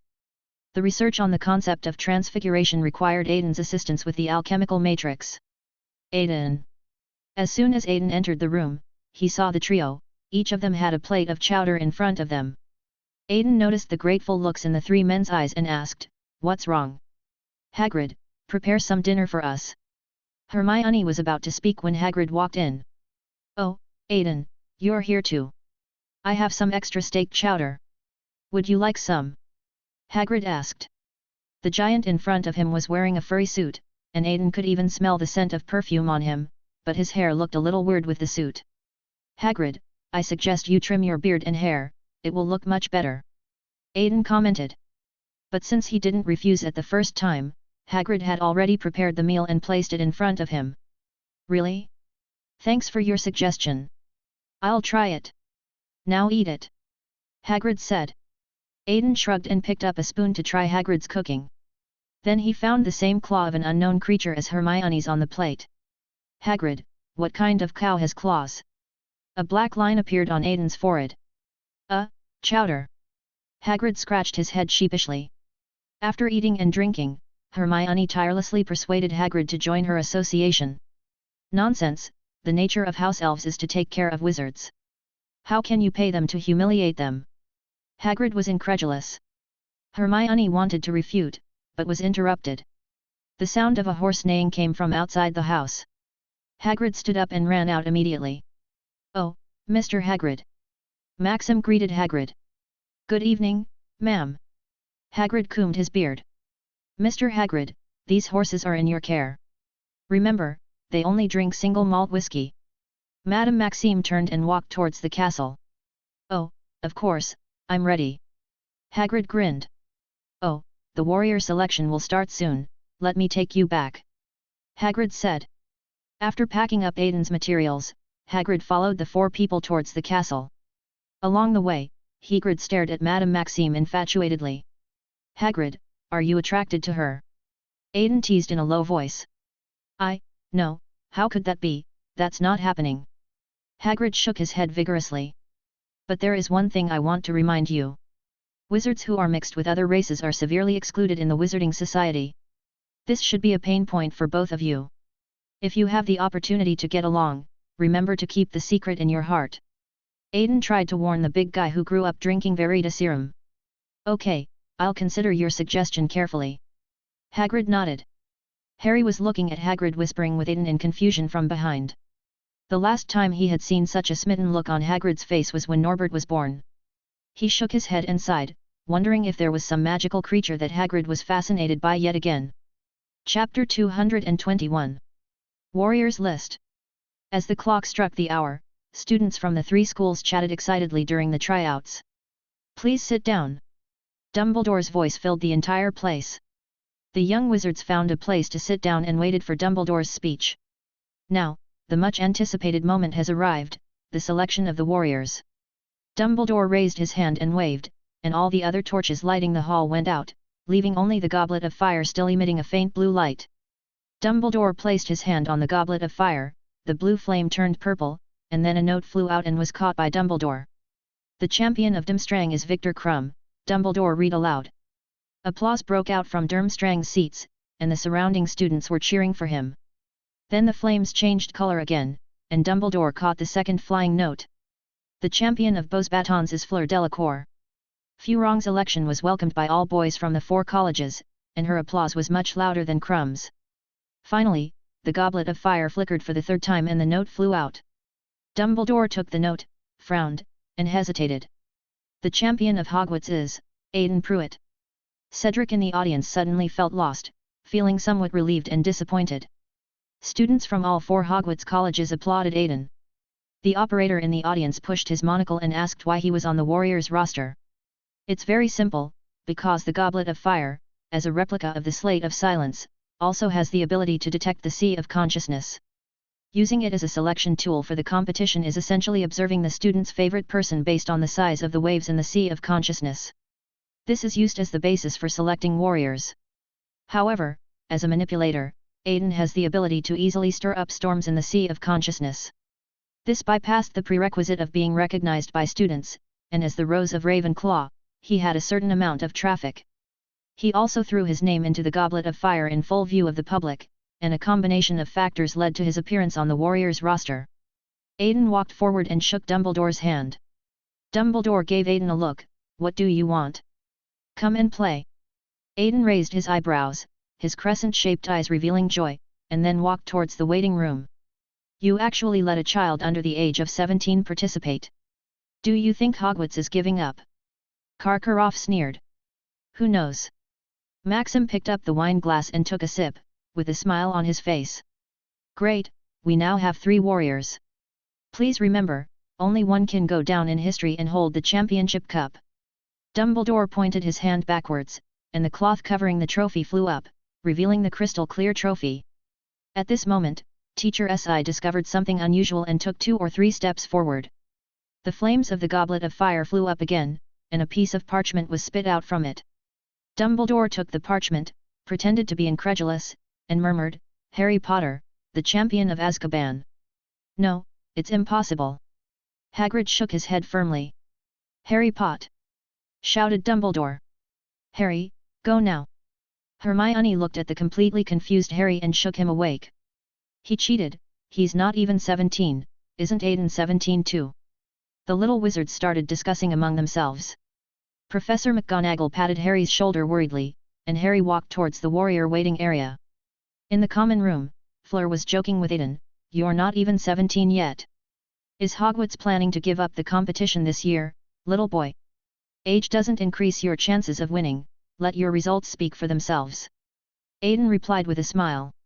Crumb nodded beside him. At this moment, Harry walked in, and Fleur looked as if she had discovered a new toy. Oh, it's another little boy. Hogwarts tactics this year are good. They replaced 1 adult with 2 minors. They want to rely on proportion to increase the chances of winning. Furong teased. You are cheating. Crumb glared at Harry and Aiden. Then, a group of noisy adults rushed into the lounge area. Dumbledore rushed in and asked Harry calmly, you didn't put your name into the goblet of fire, nor did you ask senior students to help you. I swear, I didn't. Harry was extremely aggrieved. Principal, I think. Teacher St wanted to say something, but was yelled at by Dumbledore and then fell silent. Dumbledore, how come your school can only have 2 students? We want 1 too. Karkaroff asked for more people tirelessly. Well, you dark wizard, you didn't deliberately put Harry's name in, just to get someone into your own school, did you? Moody started arguing with Karkaroff. He's lying, and this damn contest isn't fair at all. Madame Maxime came in and slapped the chandelier above her head. Maybe this boy just wants to be in the spotlight. Teacher Si was speaking in a sarcastic tone next to him. If Aiden hadn't been able to see the worry in him, he would have been fooled by his perfect acting skills. You know that the Goblet of Fire is an extremely powerful magical weapon. To deceive it, a powerful confusion charm is needed. It is impossible for a 4th-year wizard to do this. Moody said. You seem to have learned a lot, Mad-Eye. Karkaroff put his face close to Moody and said provocatively. My job requires us to think like dark wizards like you. Moody narrowed his eyes as well. Albus, you know Harry can't possibly. Professor McGonagall pleaded, constantly defending Harry. Okay, everyone, be quiet. Barty, you make the decision. Dumbledore went over and the others followed. The rules are absolute. That child, according to the contract, is already a champion of the Triwizard Tournament. Barty Crouch refused sternly. After the incident, everyone left unhappily, leaving only Professor McGonagall, Professor Stanislavski, and Aiden. We can't go on like this, Albus. First it was the Dark Mark, and now it's the Goblet of Fire. Professor McGonagall waved her hand. So what do you suggest, Minerva? Dumbledore served each of them a glass of wine. The greedy dragon reached out to take it, but Professor McGonagall slapped his hand until it turned red. End him, don't let Potter participate, and don't let this child participate. Professor McGonagall reached out and rubbed Aiden's head. But you also heard what Barty said. The rules are absolute, said Dumbledore. Then get Barty and his rules out of here, and besides, since when did you start taking orders from the Ministry of Magic? Professor McGonagall put her hands on her hips. Headmaster, I think this is definitely not a coincidence. If we want to solve the mystery, we'd better wait and see. Snape walked up and said, rubbing his hands. What, wait and see? Using them as bait? They are children, not meat. Professor McGonagall was surprised. But Aiden's magical attainments are not inferior to mine. Dumbledore pulled out the memory and placed it in the pensieve, hoping to use his own memory to observe whether there were any missed details. Aiden smiled at Professor McGonagall and said, "Professor, my joining was already discussed." Professor McGonagall looked at Aiden seriously and reached out to pull his face. "What happened? Explain it to me in detail." Chapter 222. Influence, Interview. After explaining the situation to Professor McGonagall with great effort, Aiden headed towards Ravenclaw with a cheerful pace. In the Gryffindor common room, the twins lifted Harry high.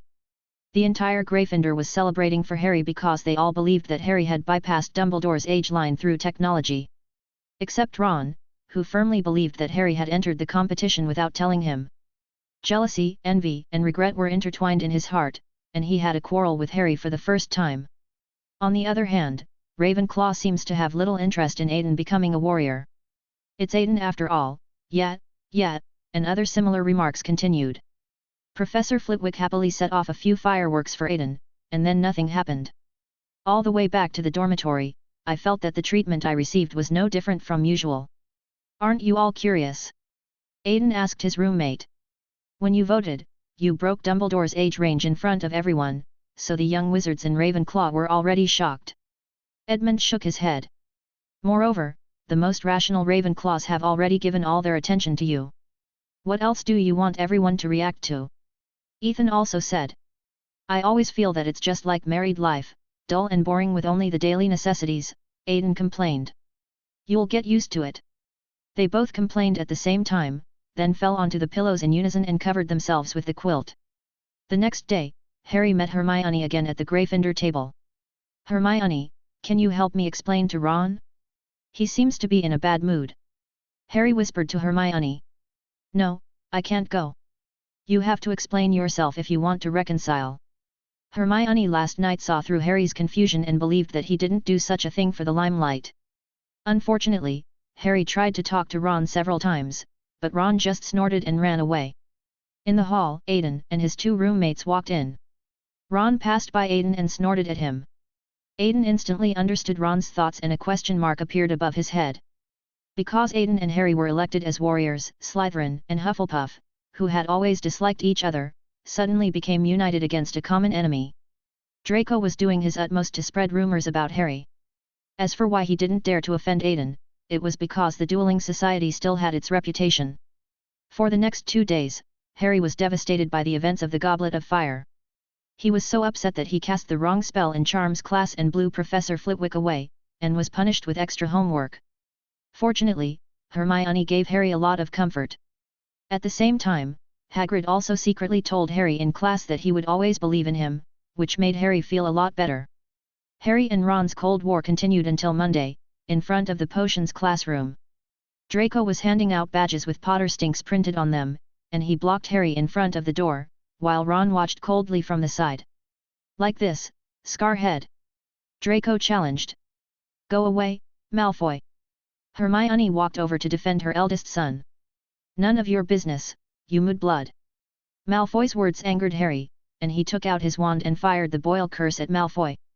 Malfoy ducked, and the curse flew over his head and hit Goyle. The angry Malfoy took out his wand and fought back, but Goyle behind him pulled his clothes, causing his front teeth to hit Hermione like a club. Hermione's front teeth immediately grew to her collar, and Goyle rolled on the ground. At this time, Snape heard the commotion outside and pushed open the door of the potions classroom. "What happened?" "Malfoy bullies girls." Harry spoke first. "Hey, I don't see any difference," Snape said coldly.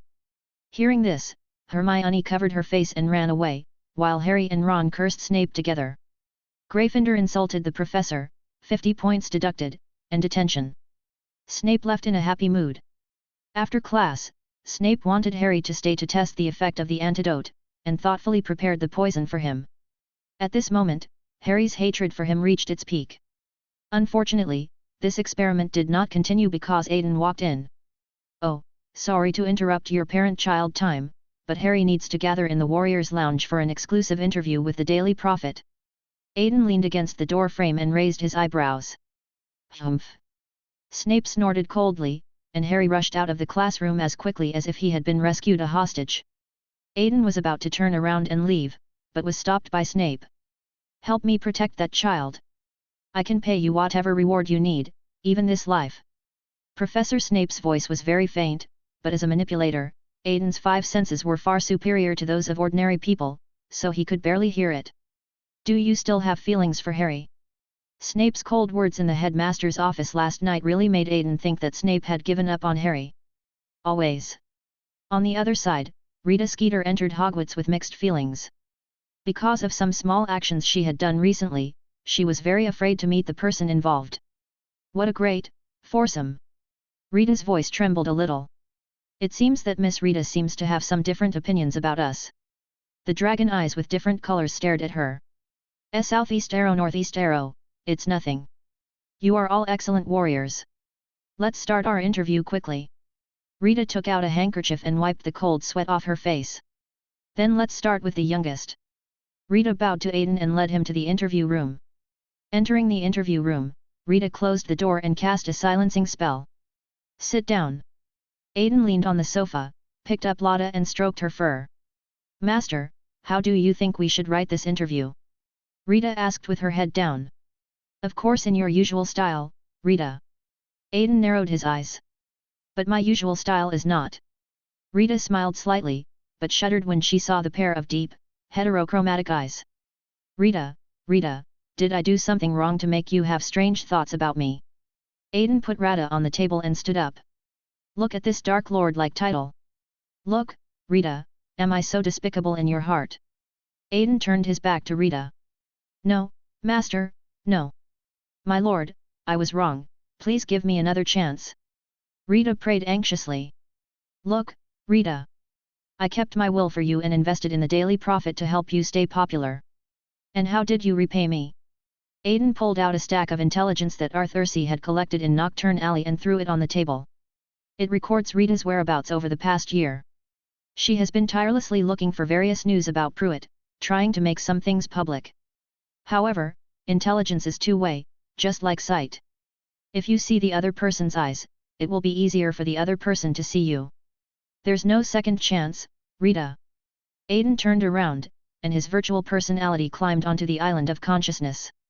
Then the interview went on as normal, with no one noticing that one reporter had lost herself.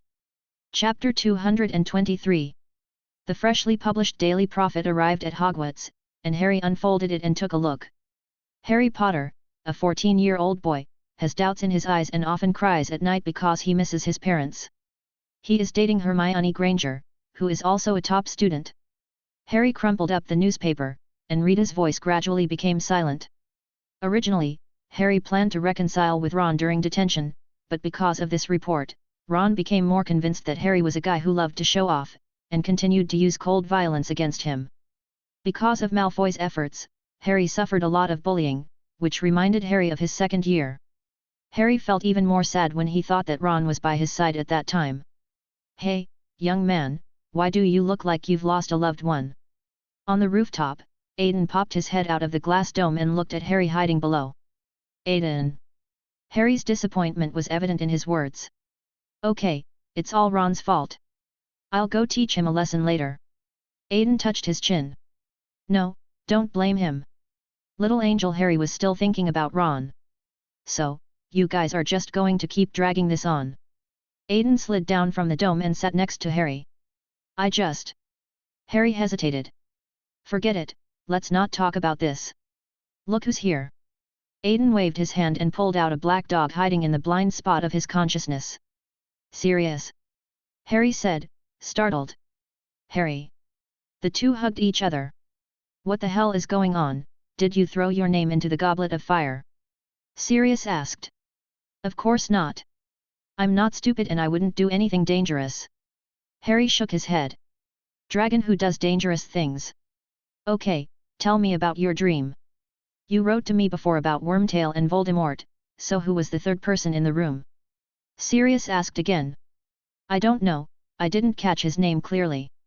Harry frowned. "Then do you know his purpose?" Sirius pulled Harry to sit down. "He asked a third person to do something for him and catch me." Harry confessed the contents of his previous dream. "Listen, Harry, I can't stay in Hogwarts to protect you, but..." Sirius was about to speak, but was interrupted by Aiden. Maybe you could stay. Aiden shrugged. What? One voice of joy and one voice of surprise. I can hide you in the room of requirement, but your actions must be covered throughout the process, otherwise it might alert the Death Eaters. Aiden lowered the brim of his hat. Otherwise I'd better take Harry away. Hogwarts is too dangerous this year. Sirius frowned. Where to go? Is there any place safer for Harry than Hogwarts right now? Aiden raised his eyebrows. But I always feel like you are planning to do something dangerous, and I can't let my son get hurt. Sirius activated his feral instinct. Indeed, but I promise you, Sirius, we will not let Harry come to any harm, physically or mentally. Aiden looked at him seriously. Sirius, Aiden, what are you talking about? Harry asked in confusion. There are Death Eaters in Hogwarts, and they are coming for you.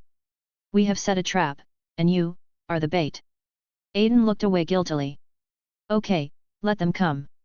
Isn't Dumbledore in the school? It would be perfect to catch them all in one fell swoop. Harry turned and looked at Sirius. But you'll be in danger. Sirius grabbed Harry's shoulders. I'm not afraid, Sirius, I want to fight with them. Harry's expression was firm, and Sirius saw the shadow of his good friend in him again. Well, you are worthy of being James' son. Let us face them together as father and son. The two men held hands. Okay, sorry again for interrupting your parent-child time, Sirius, come with me, I'll take you to the room of requirement. Aiden took Sirius into the psychological invisibility room. Hiding Sirius in the room of requirement, Aiden prepared to head to Ravenclaw's tower. On the road, Ron came over and saw Aiden. He snorted coldly and was about to turn around and leave. Snap! A crisp snap of fingers was heard, and the corridor was opened like a cardboard box. The walls of the expanded corridor turned into tiny blocks, which were finally pieced together to form a platform. Ronnie, are you angry with me? Aiden appeared behind Ron in a flash. Humph, I don't dare get angry with the glorious warrior. Ron muttered. Really, even family? Aiden raised an eyebrow. Well, go and tell Mom about this. Ron crossed his arms. Ron Weasley. Mrs. Molly's voice echoed on the empty platform. Mom, I was wrong. I'm going to apologize to Harry and Aiden right now. I'm sorry. Ron immediately backed down. Pfft, now you know your own problem. The young man's gentle laughter echoed all around. Aiden hooked his finger, and two sofas appeared on the platform. Ron, who was squatting on the ground, flew directly onto the sofa. Then the surrounding walls closed again, and Ron looked around and found that he had come to a place that looked like a church. You're bullying me again. Ron glared at Aiden. Look, you clearly know it's your fault, so who are you angry with, me or Harry? Aiden waved his hand and a cup of black tea floated over. I just... Ron lowered his head. Resentment, jealousy, envy, Aunt Molly's love for you is no less than that for other children. She will seriously remember that you don't like braised beef, remember that you like red sweaters, remember that you like wizard chess. Although my aunt is not good at expressing herself, her love has never been lacking. Aiden counted on his fingers and told Ron everything Mrs. Molly had done for him. It's not Mom's business. Ron blushed. Yet, I know it's because of the Warriors game, and it has nothing to do with my aunt. Aiden nodded. You. Ron spoke incoherently. My dear brother, we grew up together, and I'm a telepath. You can't hide your little thoughts from me. Aiden raised his left eyebrow. Don't read my mind. Ron was tough for once. If you read my mind again, I'll let you experience the majesty of your brother. Wow! I'll satisfy you. Aiden put his hands together, and the Church of Bones expanded and turned into a huge arena. The magical aura on Ron's hand flickered, and 3 Zoltryhoks attacked Aiden. Aiden flicked his finger, the ground became soft, and the earth and rocks surged upwards to block the attacking magic. The third attack magic actually made a clever turn when approaching the earth and stone barrier, and a crystal barrier appeared on Aiden's body to block it. Expelliarmus. The wand in Ron's hand emitted red lightning. Lightning shot out continuously from the tip of Ron's staff, pushing Aiden back. You were competing with the audience in the Church of Bones. Aiden shook his head. The two men were in a stalemate. Ron's exploitability lasted for a full 10 minutes before he finally fell to the ground exhausted. Did you enjoy it? Aiden walked to Ron. Ron jumped up with all his strength and punched Aiden, then hit hard on the dragon scales that appeared on Aiden's face. Ah! Ron screamed. The chapel of bones dispersed, and Ron sat on the ground. Aiden grabbed his hand and cast a healing spell on him. Are you calm? Aiden asked. Yet. Ron turned his head proudly. Once you've calmed down, go and make peace with Harry. Aiden shook his head and turned to walk towards Ravenclaw. Chapter 224, Forbidden Forest, Intelligence. On Saturday, before the first match, Harry made a sneaky trip to Hogsmeade. Hagrid and Moody went to the Three Broomsticks, and Hermione followed the two older children who were in a Cold War. Since Harry and Ron were still in the Cold War, he wore the invisibility cloak and avoided talking to his two good friends. Aiden takes Ginny to go shopping at Dukes of Bees. Did Ron and you have a fight? Ginny asked. Well, he fought with me yesterday, but I was considerate enough to let him vent his anger, otherwise, with those two blows of his. Aiden gave a wicked smile. Will you break up in the future? Ginny asked worriedly. We are family. Aiden stretched out his finger and tapped Ginny's forehead. That's good. Ginny smiled and turned to choose the goods. On the other side, Harry walked into the Three Broomsticks, and Hermione kept creating opportunities for the two of them. Unfortunately, the two stubborn guys said nothing. Moody, who was standing by, used his magic eyes to notice the abnormality of the surrounding magic. Combining this with the intelligence he had collected about Harry, he had the answer in his mind. Hagrid, do you see Miss Granger over there? Moody took out the hip flask and took a sip, but he didn't notice the contemptuous look from Ms. Rostamer next to him. Oh, Hermione, what happened to them? Hagrid picked up the butterbeer and drank it all. Harry Potter is also with him. Didn't you say before that you had something to tell him? Moody reminded. Oh, yes, it is. Hagrid stood up. With the sound of tables and chairs colliding, Hagrid squeezed next to Hermione. Hermione, you know, come to the Forbidden Forest at night with your invisibility cloak. Because there were so many people around, Hagrid didn't dare to call Harry's name directly, and could only remind them secretly. Hermione immediately understood the meaning of Hagrid's words and nodded to him. Hagrid left with satisfaction. On the way back, Hermione and Harry mentioned this matter. Ron, who was standing next to them, had a strange expression on his face, but he couldn't say anything in the end. Ginny and Aiden, who were following behind, sighed in unison. Harry and Hagrid were walking in the Forbidden Forest at night. There was a strange noise coming from the grass ahead, as if something was approaching. Hide! Hagrid waved at Harry. Harry immediately took out the invisibility cloak and put it on. The exciting thing is about to start. Suddenly a gentle boy's voice sounded in Harry's ears. Aiden! Harry turned back in surprise. SHH! Aiden quickly covered Harry's mouth, while his right hand stroked the monocle, and saved the following video in a folder called Recording Life. Good evening, Olymp. Hagrid walked over. Oh, you're here, Hagrid, I thought you had forgotten about me. Madame Maxime's voice softened. How could I forget you? Hagrid took Madame Maxime's hand and said affectionately. Oh my god, they really are, you. Harry stuck out his tongue. But he immediately realized that something was wrong and quickly shut his mouth. It's okay, they can't hear you. Aiden reached out and pulled off Harry's invisibility cloak. Maxim and Hagrid ignored the two. Amazing, how is this done? Harry asked curiously. Hiding in the blind spots of their consciousness, they can't see or hear us now, and have even subconsciously forgotten us, Aiden explained. So, Hagrid, have you got anything to show me? Maxim asked. Oh, by the way, come with me. Hagrid led Maxim into the depths of the Forbidden Forest, and Aiden hurriedly followed, pulling Harry. In the Forbidden Forest, 4 large boxes were placed on the open space, and flames would occasionally burst out from inside the boxes. It's spectacular, can I go closer and take a look? Madame Maxime murmured. Please. Hagrid raised his hand. Dragon, so this is our first project? Are you kidding me? Harry said in disbelief. Yes, Charlie shipped them over from Romania.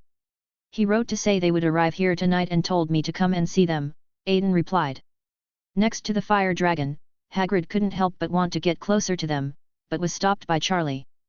Hagrid, what are you doing? Charlie shouted. Oh, Charlie, I just came over to admire these beautiful little creatures, Hagrid defended. But Charlie, who knew Heigl's deeds well, saw through him. We have a limited number of dragon eggs here, don't try to steal them. Charlie warned. Well, how could it be? Hagrid's voice gradually faded away. Charlie. Aiden pulled Harry out of the blind spot of consciousness. Oh, Aiden, isn't that spectacular? Charlie saw his younger brother and showed off the dragons to him. Swedish short-nosed dragon, Welsh green dragon, Chinese fireball dragon, Hungarian horntail. Aiden listed them one by one. It's spectacular, isn't it? Ronnie almost fainted when he saw this. Charlie laughed. Ron. Now it was Harry's turn to be surprised. Yes, he told me that a fire dragon would be delivered here tonight. Didn't he tell you? Hagrid also spoke. No. Harry lowered his head dejectedly, and Hagrid raised his lower lip, as if thinking about something. After visiting the dragon, Aiden and Harry returned to the castle. On the way, they ran into Karkaroff, who had secretly come to gather intelligence. Ha, it seems that everyone knows the events of the competition before the first competition even starts. Aiden said in a teasing tone. There's nothing we can do about it. The fire dragon makes too much noise, so everyone will naturally pay attention to it. Harry shook his head. I told you something funny. Because both you and I were participating in the competition, Charlie didn't even dare to tell his aunt about his transporting the dragon. Seeing that Harry was in a bad mood, Aiden told him a joke. Harry's mind immediately flashed back to the scene of Mrs. Molly yelling at Charlie. Charlie Weasley. Would you personally send a dragon to kill your two brothers? Molly roared. Haha. Harry laughed out loud at the thought of this. Harry, don't blame Ron too much. He may have been spoiled by us. He has been cared for by his family since he was a child and he can't understand your pain, so Aiden didn't finish his words but was interrupted by Harry. You don't have to apologize for him, Aiden. I know everything. I never blamed him. I understand. Harry forced a smile and then hurried off to the Gryffindor common room. Mutual consideration is the basis of friendship, isn't it? An old voice sounded from behind Aiden. Hey, you're really free. Have you finished your school affairs? Aiden raised his eyebrows. No, but I have Minerva. What about you? Have you finished your homework? Dumbledore teased. No, but I have a virtual personality. Aiden put his hands on his hips. What is a virtual personality? Don't tell you. As the sound of the old and the young chatting faded away, the night at Hogwarts fell into silence again. Chapter 225. Methods, Pre-match preparation. Ever since Harry knew that his first opponent would be a dragon, he fell into anxiety. These days, he and Hermione have been staying in the library, trying to find a way to fight the dragon. Suddenly, there was a noise in the quiet library. Ugh, that guy again. Hermione vomited.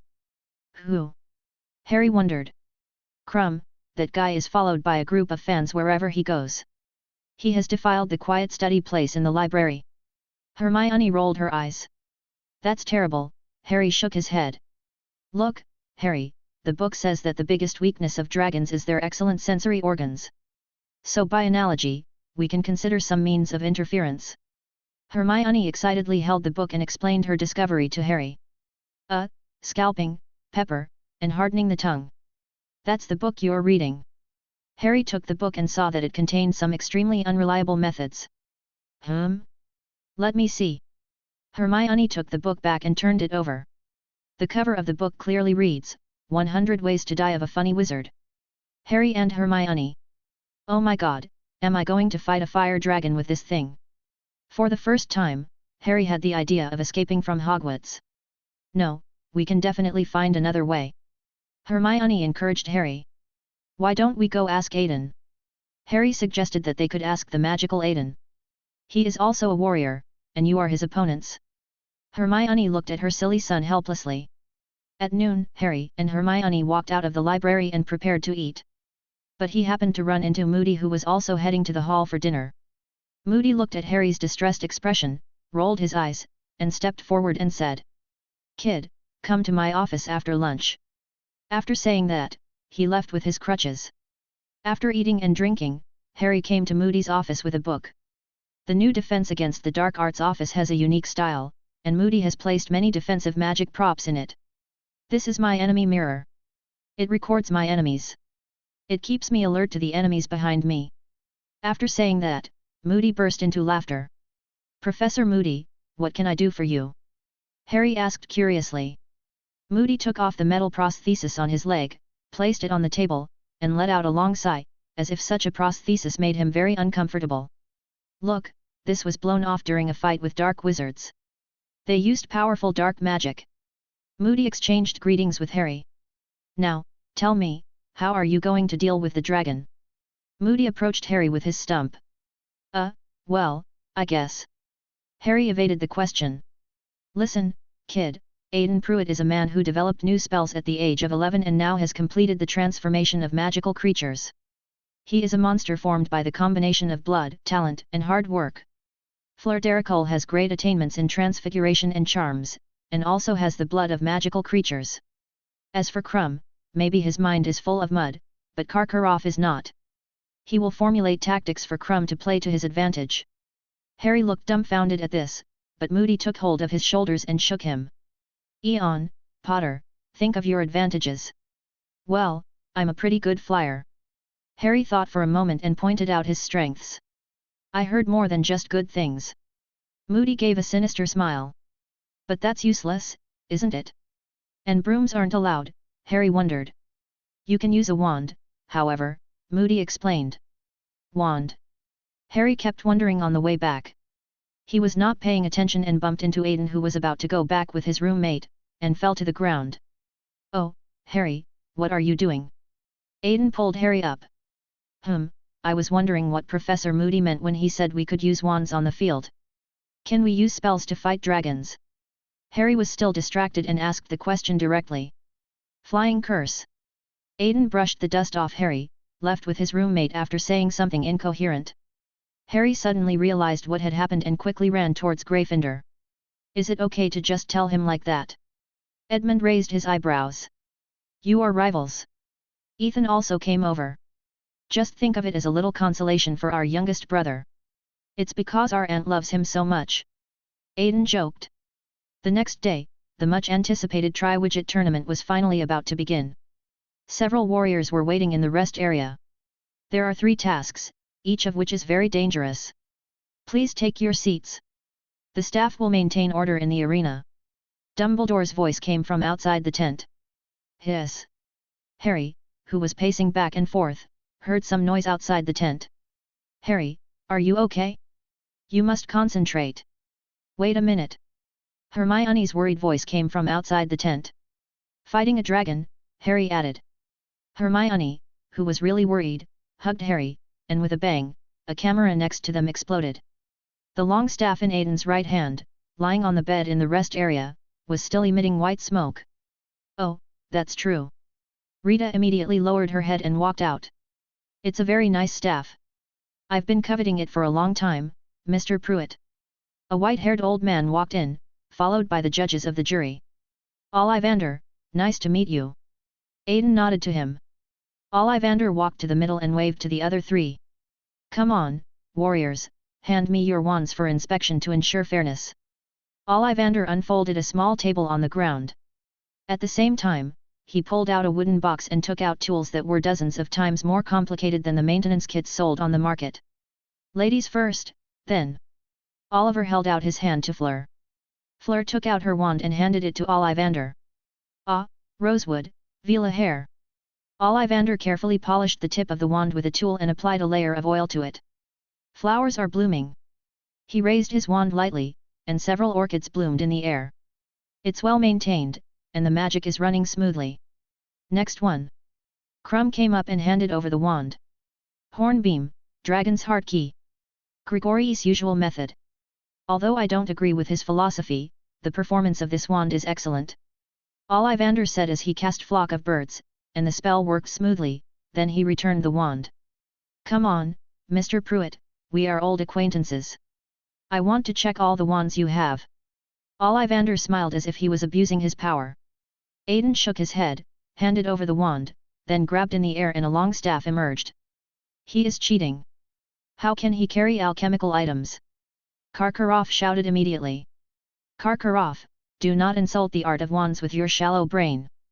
Wandology is a branch of alchemy, and this is clearly a wand. Ollivander was annoyed by Karkaroff's noise. He glanced at him and blocked his mouth in the same way as the St. Petersburg did. Southeast arrow northeast arrow, this unique rhythm of the mind is wonderful, really wonderful. Ollivander cast an illumination spell with his staff. The warm light spread with a soothing force, reducing Harry's nervousness a lot. Ollivander returned the wand to Aiden, who rubbed the areas he had just touched vigorously. Then it's finally you, Mr. Potter. Harry took out his wand and handed it to Ollivander, who took it and conjured up a stream of red wine. Well, Hollywood, Phoenix Feathers, my masterpiece, the magic channel is good, but it is in this state of maintenance. Ollivander looked at the dirty wand and felt his heart bleeding. Harry took his wand back and tried to wipe it, but he saw Fla's disgusted look. Well, I have tested all 4 people's wands, and there are no problems. Ollivander nodded to Barty Crouch and exited the tent. Chapter 226, Drawing Lots, Facing the Fire Dragon. Seeing Ollivander leave, Dumbledore came out to preside over the meeting. Good morning, warriors, gather around now, an exciting moment is about to begin, a time that only you can enjoy. Dumbledore shook his head as if he were a contestant, and then he saw Hermione standing next to him. Are you in a hurry here, Miss Granger? Nothing, I think I'd better leave. Hermione turned and left. Dumbledore pursed his lips and said, bring the bag here, Barty. Barty walked up, bending over, and pulled a few people into a circle. Come on, Miss Furong, ladies first. It doesn't have to be a priority at this time. Furong frowned, reaching into the bag and grabbing a model. She opened her hand, and in her palm was a green fire dragon with smooth scales. She drew the Welsh fire dragon. Well, Mr. Crumb. Crumb also reached out to grab the model, and a red dragon spewing mushroom cloud-shaped fireballs was dragged out by him. Chinese fireball dragon, not bad. Karkaroff comforted. Mr. Pruitt. Batty handed the bag to Aiden. Aiden reached into the bag and pulled out a silver-blue dragon with long, pointed horns. Swedish short-nosed dragon. Aiden looked at Harry. Hornby. Muttered Harry. What did you say? Batty asked in confusion. Nothing. Harry reached into the bag and pulled out a black dragon with a spiked tail. Professor McGonagall looked at Harry worriedly. The drawing is over. You need to take the golden dragon egg hidden in the fire dragon's nest under their supervision. Please make sure to get the egg, because the egg contains the clue to the next level. Barty read out the rules and stepped back, while Dumbledore came up. Aiden, when the cannon sounds, you... Dumbledore wanted to say something else. But Filch on the podium was using the ESP spell to keep an eye on the audience, and when he heard Dumbledore mention the cannon fire, he immediately lit the fuse of the cannon. With a bang, violent shouts were heard outside the tent. Dumbledore patted Aiden on the shoulder. Walking out of the rest area, you will see the Quidditch pitch being transformed into a field of strange rocks, with many depressions and protrusions that can provide cover for the warriors. Aiden stood in front of the Swedish short-nosed dragon and looked up at the fire dragon. The virtual personality passed through the ocean of collective subconsciousness and grasped the consciousness of the fire dragon in its hands. The operator has demonstrated his power, yet no one can detect anything unusual. He calmly walked past the fire dragon and put the golden egg in his pocket. Wow, that's amazing. The commentator on the stage said what this was, but I couldn't understand it. Ugh, cheating. Karkaroff yelled. Well, now it's time for our judges to give their scores. Dumbledore gave 9 points, Maxim 8 points, Ludo Bookman 10 points, Barty Crouch 9 points, and Karkaroff 4 points. Karkaroff's deliberate low score aroused the anger of the Hogwarts students, and they booed him. Go down, old zombie, dumstrang garbage. What's wrong? He didn't show anything. What's wrong with giving him 4 points? Karkaroff stiffened his neck and argued with the students in the audience. The students continued to boo, but Karkaroff turned away and ignored them. The second person to appear was Fleur, who cast a powerful hypnotic spell on the Welsh green dragon. The spell penetrated the green dragon's skin, causing it to fall into a deep sleep. Fleur happily gave Madame Maxime a yet and quickly climbed up to get the golden egg. But just then, the green dragon yawned and spurted out a small section of flame. The flames ignited Furong's skirt. She endured the heat and rushed back to the rest area, where she put out the flames with the help of others. Just like before, Karkaroff gave a generous 4 points, while at the same time arguing with the students of Beau's batons with ease. Madame Maxime glanced at him and said nothing. The third person to appear was Crumb. As soon as he appeared, he cast an eye disease spell on the fireball dragon. The angry fireball dragon could not see the outside world clearly because of the eye disease spell. It swung its tail around and crushed several dragon eggs, which made Charlie feel distressed. "We'll ask for compensation from the people at Dumstrang later." Aiden encouraged Charlie from behind. "Good idea. I will contact the dragon farm in Romania now and ask them to send a lawyer's letter to Dumstrang." Charlie nodded. Finally, Crumb rushed forward with burnt hair and grabbed the golden egg. "Quickly control your damn dragon, he has already won!" Karkaroff shouted anxiously. But no one around paid any attention to him, and the staff all watched coldly. "Damn it!" Karkaroff spat. When it came to the scoring stage, Dumbledore, Barty, and Ludo still gave stable scores, while Karkaroff gave Crumb a perfect score. Pfft! Hypocrite, swindler! Now Hogwarts and Beau's batons were united in their hatred of the enemy and cursed Karkaroff together. Madame Maxime smiled, raised her wand and shot a big 3-pointer into the sky. "You!" Karkaroff glared at her with his eyes wide open. "What's wrong? Look at the dragon eggs he crushed. Shouldn't he be deducted points for that?" Madame Maxime brought up the rules, leaving Karkaroff speechless. Finally, following the calls of the people, Harry walked into the Colosseum. "I must be crazy to be attending this," Harry complained. But the hornet's tail had already swung over, and the sharp and thorny tail shattered the rockery like a mace. Harry could only run quickly and hide behind a huge rock at a turn. "Oh, it seems that our Mr. Porter has his own ideas." The commentator was always paying attention to the information in the field. "Beat him, Mr. Potter, defeat him with your invincible wand. It's a good explanation." He got so excited that Professor McGonagall next to him slapped him to shut up. The hornet breathed fire at the boulder where Harry was. The high temperature burned Harry and the stone gradually turned red. "Harry, use the spell. The spell from last night." Hermione on the stage shouted loudly. "Here comes the firebolt." Harry raised his wand and cast the summoning charm. A broom flew over from the sky, and Harry jumped on the broom at the last moment before the hornet's fire melted the stone. "Well done!" George and Fred high-fived each other. Before that, they started betting on the results of the 4 Warriors games in the venue, and it was obvious that Harry's odds of losing were not low. Harry rode his broom around the field, and the dragon flew up and chased him. Harry first gained altitude and then dived down. When the dragon was about to bite him, he made a V-shaped lift, causing the dragon to hit the ground heavily.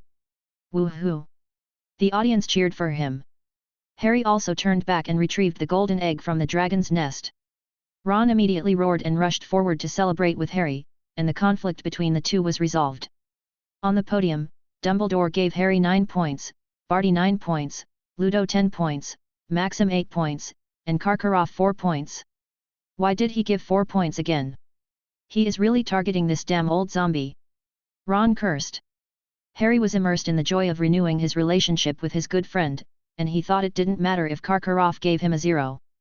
The first game was over, and the final results were that Harry and Crumb tied for first place, Aiden second, and Fleur last.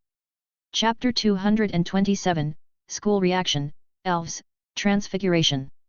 That night, when Aiden returned to the Ravenclaw Tower, he found the eaglets gathered inside the tower waiting for him. "Aiden, don't be sad, we know this is not your problem." Edmund came up to comfort him. "Yeah, it's all because of that damn Karkaroff." Ethan also spoke. The other little wizards started discussing it. "That old zombie, curse him to meet the Death Eaters in the future. Oh, this is a bit too much." Okay, thank you very much for your comfort. I will cheer up and actively face the next game," Aiden said loudly. "Okay, keep working hard, show them how powerful Ravenclaw is."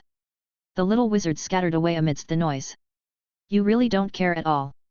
Edmund put his arm around Aiden's shoulders and tried to find the loss in his eyes. "Eon."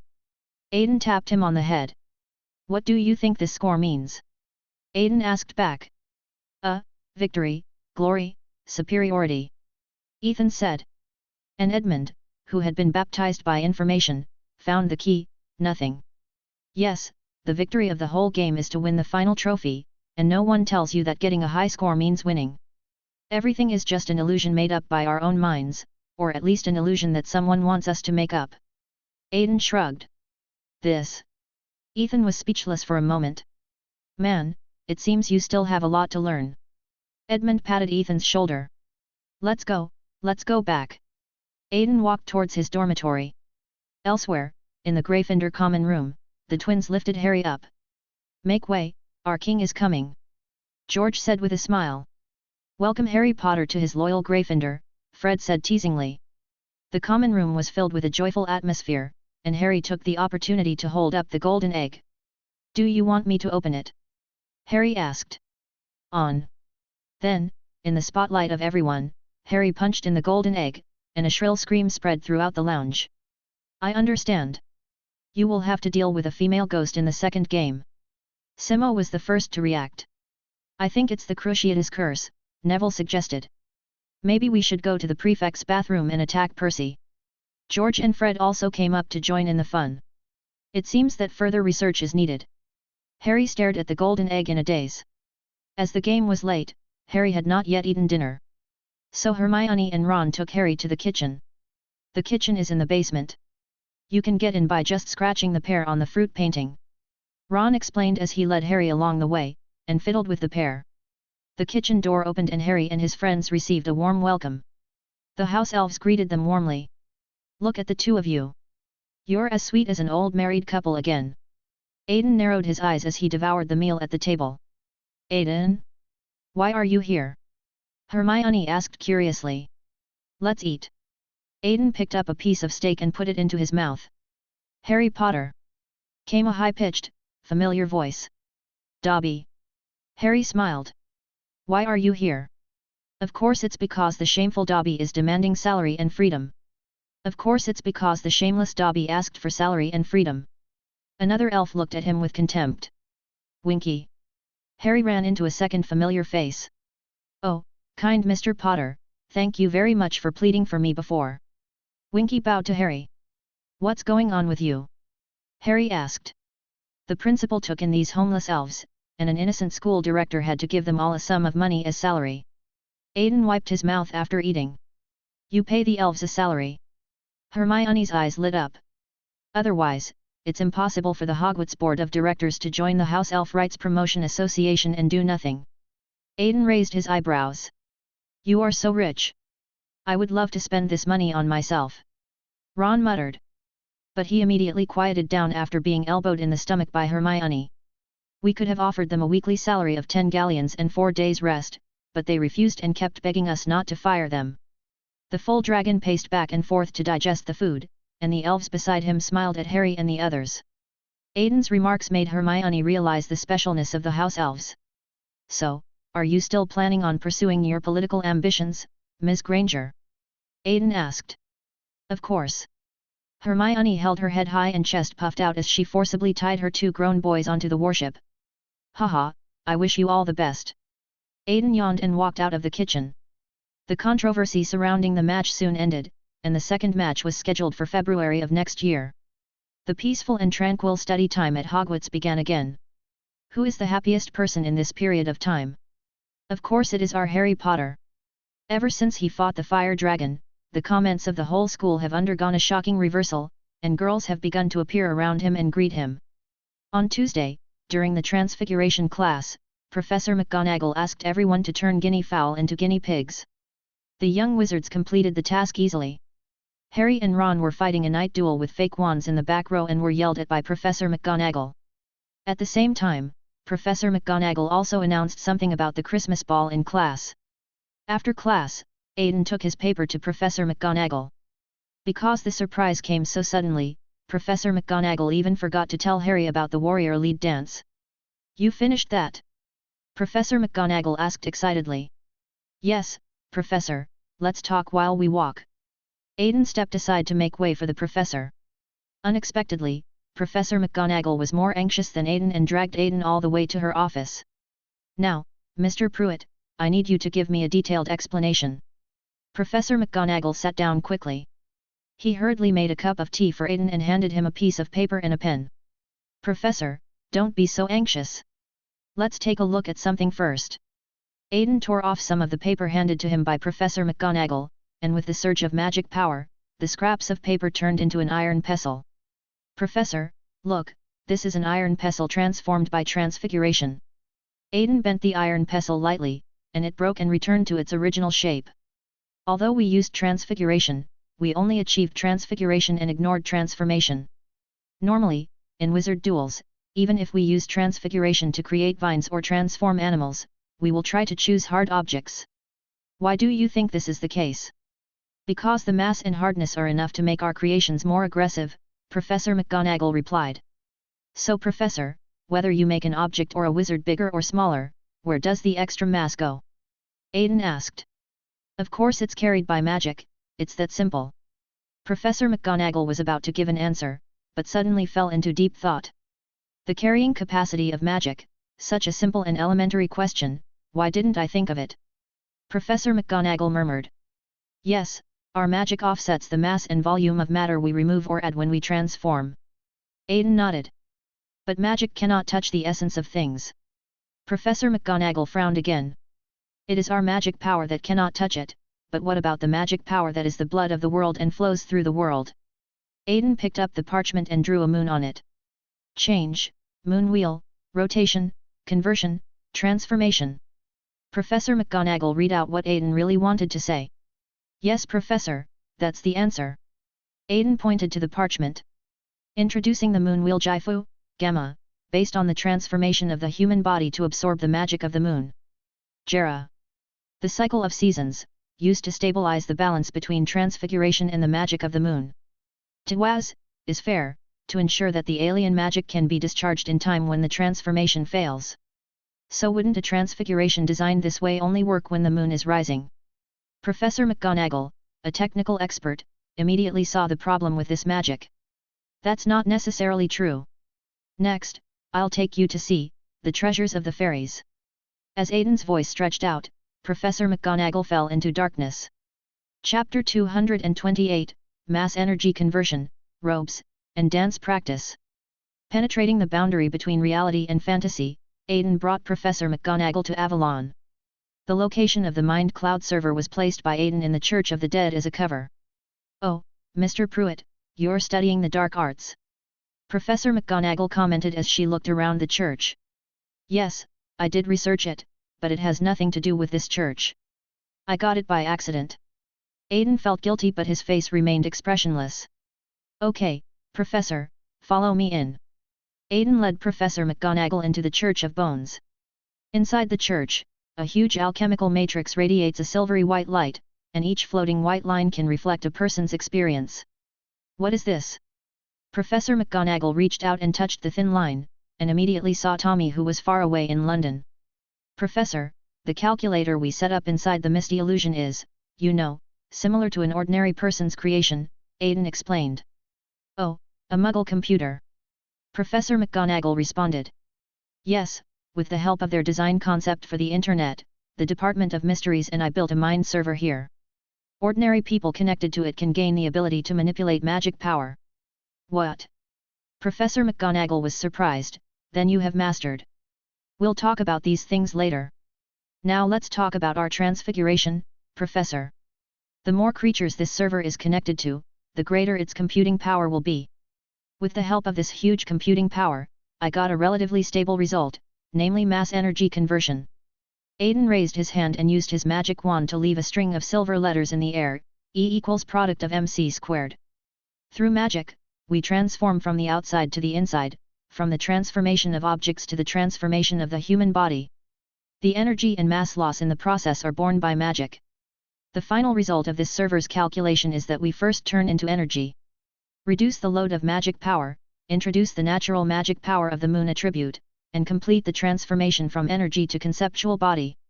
Finally, the three stages rely on the runes Jifu, Gamma, Jera, and Tawaz, to complete the linkage and finally achieve transformation. Aiden used his wand to write formulas in the air to show Professor McGonagall his blueprint. This is... Hey, I need to take it easy. Professor McGonagall turned herself into a chair and sat down to rest.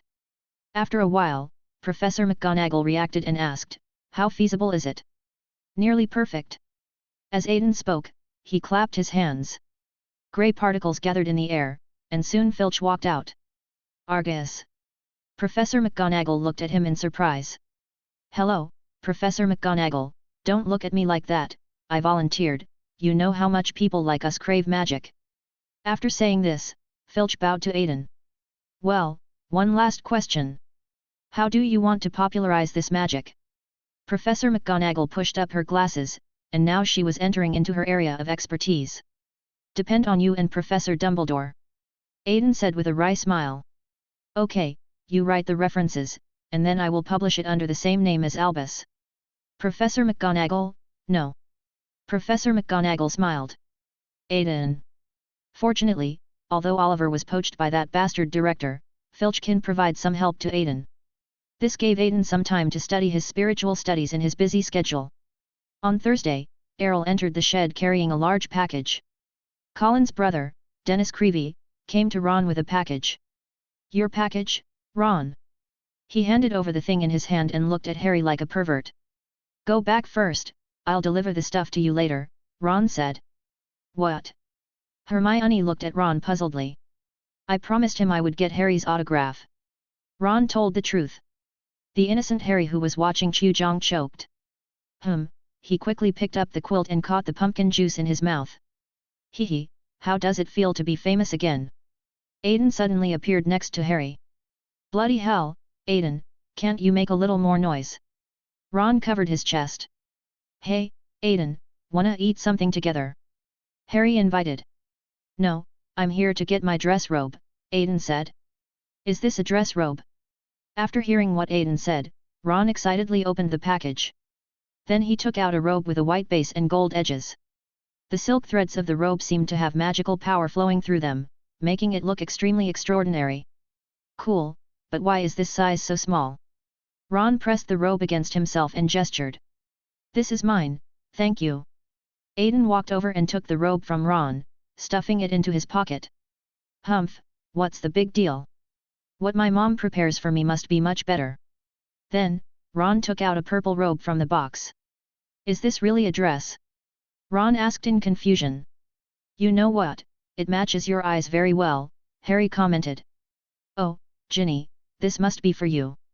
Ron went to find his sister with the robes. Impossible, this is for men. Ginny shattered Ron's fantasy without hesitation. I don't accept it. Mom is biased. Ron turned around and looked at Aiden. Don't blame me, Aunt. My gown was given to me by a friend, but I didn't know the size so I sent it to you for alterations. As for yours, it has the magic of my aunt, so it must have been sewn by her own hands. Aiden emphasized the last two words. Ron was speechless for a moment. Ginny, George, Fred. Aiden turned and pointed out the twins and Ginny, and they understood. I didn't receive it. George raised his lower lip and made an aggrieved expression. Neither did I. Fred spread his hands. Ditto. Ginny raised her hand. Humph, you guys. Ron ran off with the robes, and although he looked indignant, Aiden could sense that he was happy about Mrs. Molly's unique dress. In the afternoon, Professor McGonagall gathered the young wizards for dance training. The ball is a traditional event of the Tri-Wizard Tournament. On Christmas Eve, we need to spend a comfortable night with guests from afar. Professor McGonagall walked to the center and looked the young wizard around. As the host student, I hope you can show your elegance. The main reason I made the above remarks is that the dance requires you to dance. As soon as Professor McGonagall finished speaking, the hall began to get noisy. As students of Hogwarts, I hope you will behave well, not like a group of curly-haired baboons. Do you want to go up and protest to her? The system popped up a bubble. You're dreaming. Aiden cut off access to the system. When it comes to dancing, it is a process that allows the body to breathe. There is a swan sleeping in every girl's body. Professor McGonagall looked towards the girls' seats. I don't think there's a swan sleeping inside of Eloise Midgen, Ron whispered to Seamus. At the same time, Ethan turned to Aiden and said, Are you going to do the men's step or the women's step? The two people's whispers were heard by Professor McGonagall, and Aiden gave Ethan a you deserve it smile in return. Well, Mr. Beckett, Mr. Weasley, please come up and demonstrate to everyone. Professor McGonagall applauded. The students around him also started to applaud. Aiden reached out and pushed Ethan from behind, and he stood up. The two were dragged to the center by Professor McGonagall. "Come on, Mr. Weasley, put your hands on Mr. Beckett's waist. Mr. Beckett, put your hands on Mr. Weasley's shoulders," Professor McGonagall commanded. "Arms straight, Argus, and play music," Professor McGonagall ordered. The two danced gracefully to the beat of Professor McGonagall. Chapter 229. As the end of the semester approaches, the school workload becomes heavier, although this year's competition has caused many professors to relax the examination requirements. However, the four deans did not relax their vigilance, but became more and more stringent in their requirements for students. "By the way, what are you doing here?" Edmund stared at Aiden with dead fish eyes. "Looking for an assistant. Let me tell you, Edmund, I have a plan," Aiden said excitedly. "No, you don't have to take the exam this year, but I do. You should go find someone else, you are such a freeloader." Edmund refused decisively. "Oh, what a pity." Aiden shook his head. "By the way, have you chosen your dance partner?" Ethan came up and asked. "Not yet, what's wrong?" Aiden asked curiously. "I already have more than a dozen invitations." Ethan was about to speak. A black owl with a black letter crashed into his face. "Oh, looking for you." Aiden raised his eyebrows. Ethan rubbed his face and took the letter. "To Aiden Pruitt." Then he looked at Aiden with accusing eyes, and Aiden shrugged innocently. After taking the letter and opening it, Aiden's delicate face showed a smile. "No need, Ethan, I already have a dance partner." Aiden raised his hand and turned the letter into ashes. "Who?" The two of them started gossiping instantly. "Keep it a secret." Aiden smiled, turned around, stood up and handed the homework to Snape. "Humph, barely enough." After putting the homework away, Teacher S.I. snorted. Although he looked aloof, he was actually very jealous. Although Aiden had good grades in all 4 subjects, his cost for potions was the lowest, which made Snape very unhappy. On the other side, at the Gryffindor table, the trio were discussing dance partners. "I'm going crazy. If this goes on, we won't be able to find a dance partner," Ron and Harry whispered. "Us and Neville." Harry came over and said. Hermione looked back at Snape and said, "You two may not know this, but Neville has already found a dance partner." "No way." Ron was about to speak when George threw a note at him. "Hurry up, or all the good girls will be invited." Ron sent George a look, asking who he had invited, and then George gave him a live tease. Helpless Ron turned his gaze to his mother. "Oh, Hermione, you are a girl too." Hermione said, "You have a good eye. Do you want to choose between us?" Ron raised his hand and twisted his body, and then the 3 of them were hit by Teacher St. "Come on, it's okay for boys to have no dance partners, but it's too sad for girls," Ron said jokingly. "I won't go alone because I've been invited," Hermione retorted to Ron. Then she stood up and handed the homework to Snape, and said to Ron fiercely as she passed by, "And I already promised." Ron felt strange and started whispering to Harry. The teacher behind him rolled up his sleeves and hit them both. For the dinner, the school was decorated extremely grandly. The stairs were hung with icicles that would not melt, and there were 12 Christmas trees decorated with lights in the auditorium. Aiden was wearing a platinum robe, with silver hair that looked like moonlight. She was leaning on the balcony, like an elf in a fairy tale, beautiful and ethereal. "Have you been waiting for a long time?" A witch in black and gold robes appeared, with a mask covering her eyes. The days in Knockturn Alley seemed to have made her lose her childishness. The strong contrast made Aiden almost unable to recognize the person in front of him. "Of course not. After all, the Queen of Knockturn Alley has arrived, so I have to receive her in advance." Aiden performed an exaggerated etiquette. "Humph, fool!" laughed the lady. "Then, let me ask you again, may I have the honor of inviting this beautiful lady to dance with me tonight?" Aiden bowed slightly and held out his palm. Arthur C. put her hand into Aiden's. "My pleasure." When the two walked out of the hall, others were already waiting. "Oh, you are here. This is her." Professor McGonagall looked at Arthur C. curiously. Since Aiden used the Church of the Dead to shield Arthur C., there are not many people in the world who are capable of remembering her. "Dancing partner." Aiden smiled. "Okay, then get ready quickly, you are going in." Professor McGonagall urged. Several people lined up, the door opened, and the little wizards around applauded and welcomed them. Professor Flitwick stood on the podium and winked at Aiden. Then he turned his back, still waving his baton.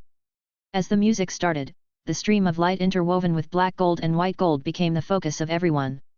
Well, too many eyes. Arthur Sy frowned slightly. Easy. Aiden tapped Arthur Sy's waist a few times. Invisible waves were transmitted outwards, and everyone could only see two shadows in the ballroom, but they could not recall their faces no matter what. The two men moved in unison, sometimes spinning, sometimes lightly moving, and the stars in their flowing robes seemed to fall to the earth.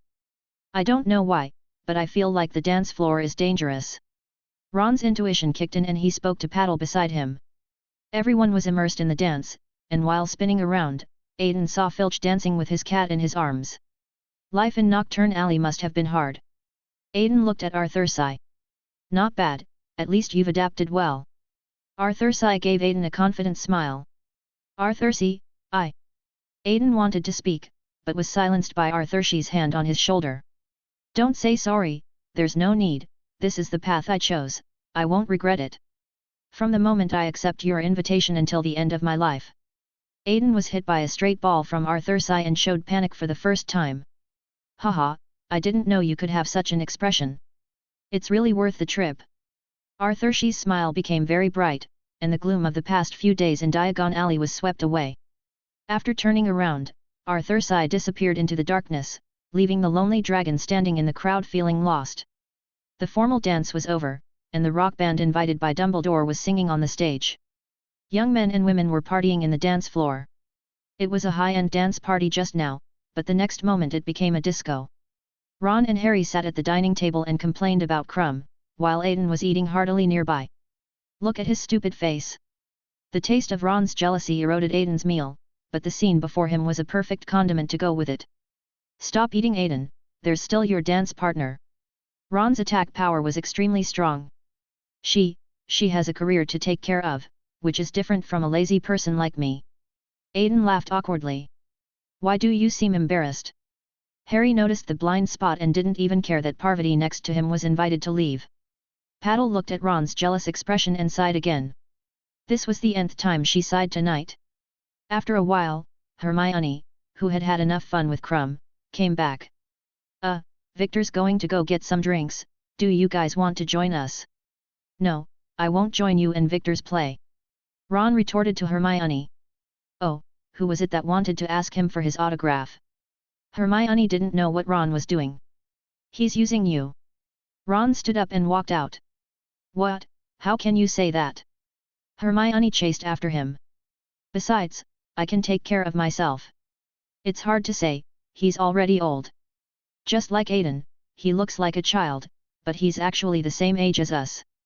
Ron pointed behind him. Behind him?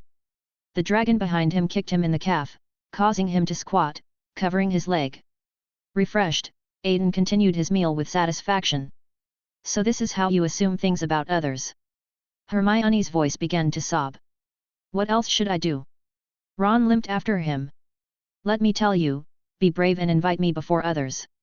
Don't remember me when you can't find anyone else at the last minute. Hermione's tears kept flowing down. Where, did you say it went? Ron hesitated, but suddenly saw his savior, Harry. Where have you been? Hermione rushed forward and yelled at Harry. Harry raised his hand and wanted to point behind him, but was interrupted by Hermione. Forget it, you two should go upstairs and go to bed. Hermione's mother was still concerned about her two older sons. Oh, women are so. Ron was about to speak when Aiden came out and cast a spell on him to block his mouth, then drove him away. Hermione.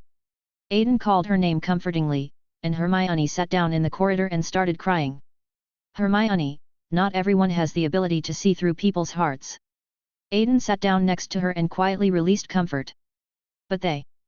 Hermione burst into tears. Boys are still very immature at this stage. They don't even realize the difference between boys and girls. Aiden counseled Hermione. But you too. I can see through people's minds. Aiden rolled his eyes. Stubborn Hermione sat there crying. Helplessly, Aiden could only wave to Parvati and ask her to take Hermione back to the dormitory. Chapter 230. Christmas morning, leaving school, the Resurrection Stone. The next day, Aiden woke up from his bed and started opening his Christmas presents. Dumbledore's candy, Professor McGonagall's knitted doll, Professor Sprout's distilled water, and Professor Snape's brain stimulant. One detail must be mentioned here, since Aiden sent the Potter family's special shampoo to Professor St in the first grade.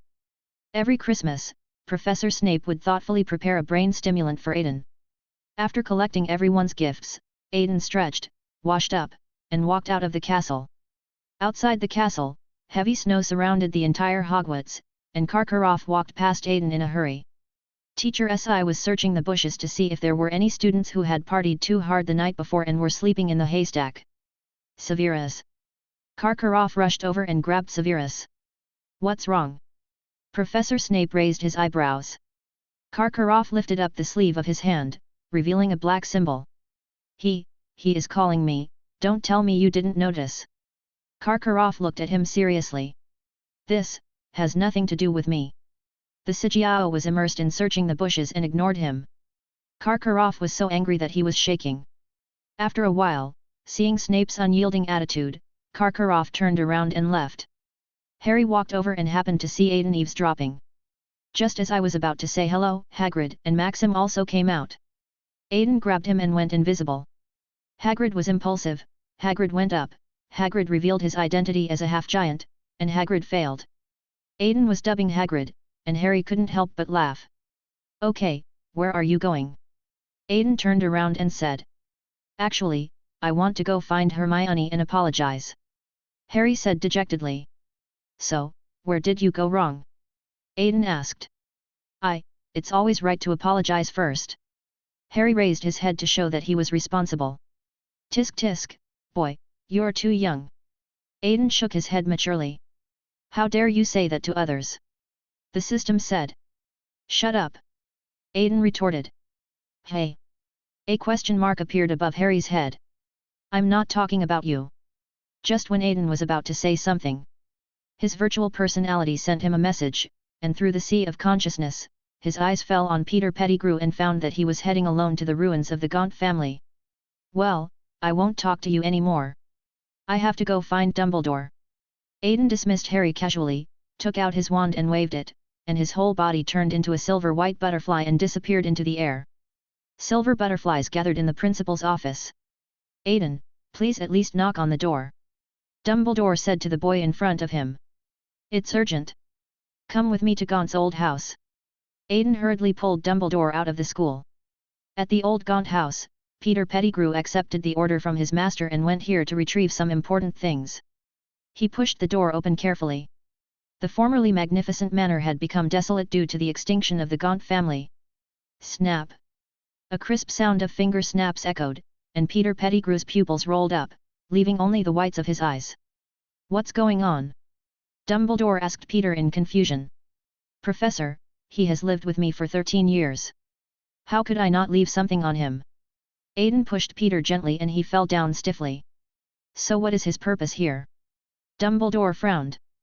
Who else could it be but his master? Voldemort must have sensed that too many Horcruxes had been destroyed, so he sent Peter to retrieve his Horcruxes. Because this was one of the few servants he could find in a short period of time, Voldemort told Peter the news, and that's how I got the news. Aiden explained. I see. Dumbledore nodded. Then let's go get Tom's Horcrux first. Dumbledore stroked his beard and walked in first. Walking into the manor, bricks and tiles were scattered on the ground, and the portraits on the walls seemed to be damaged due to lack of care. Dumbledore placed the Elder Wand in his palm and cast a spell, and the wand began to spin like a compass. Dumbledore took Aiden through several rooms and finally came to a stone door. The door was cast with a powerful sealing magic, and from time to time there was a flickering cursed light on it. Let me do this, Aiden said. He reached into the air with his right hand and a staff emerged, gleaming with the light of Zoltraok. A huge beam of light penetrated the stone gate, destroying it and the room behind it. When the smoke cleared, a stone platform remained intact, but the room had turned into a big hole. Your control has become more precise. You can now destroy targets in a large area without damaging objects in the middle, Dumbledore praised. He took a few steps forward, and suddenly a stone came into his sight. The temptation magic of the Horcrux took effect, Dumbledore's desire was infinitely magnified, and he rushed towards the ring like a madman. At the moment his finger was about to touch the ring, a thin beam of light hit the ring. The resulting tiny explosion blew the ring away. "Professor, it's not wise to be so impatient." Aiden pointed his staff at Dumbledore. The atmosphere in the field suddenly became tense, as if the fight between the two was about to begin. Dumbledore waved his wand, and several vines flew out, trying to tie up Aiden. Aiden apparat and moved directly to the ring, and the vines missed. Dumbledore also apparat over, and Aiden locked his dragon eyes on him and launched a mind deprivation attack on Dumbledore.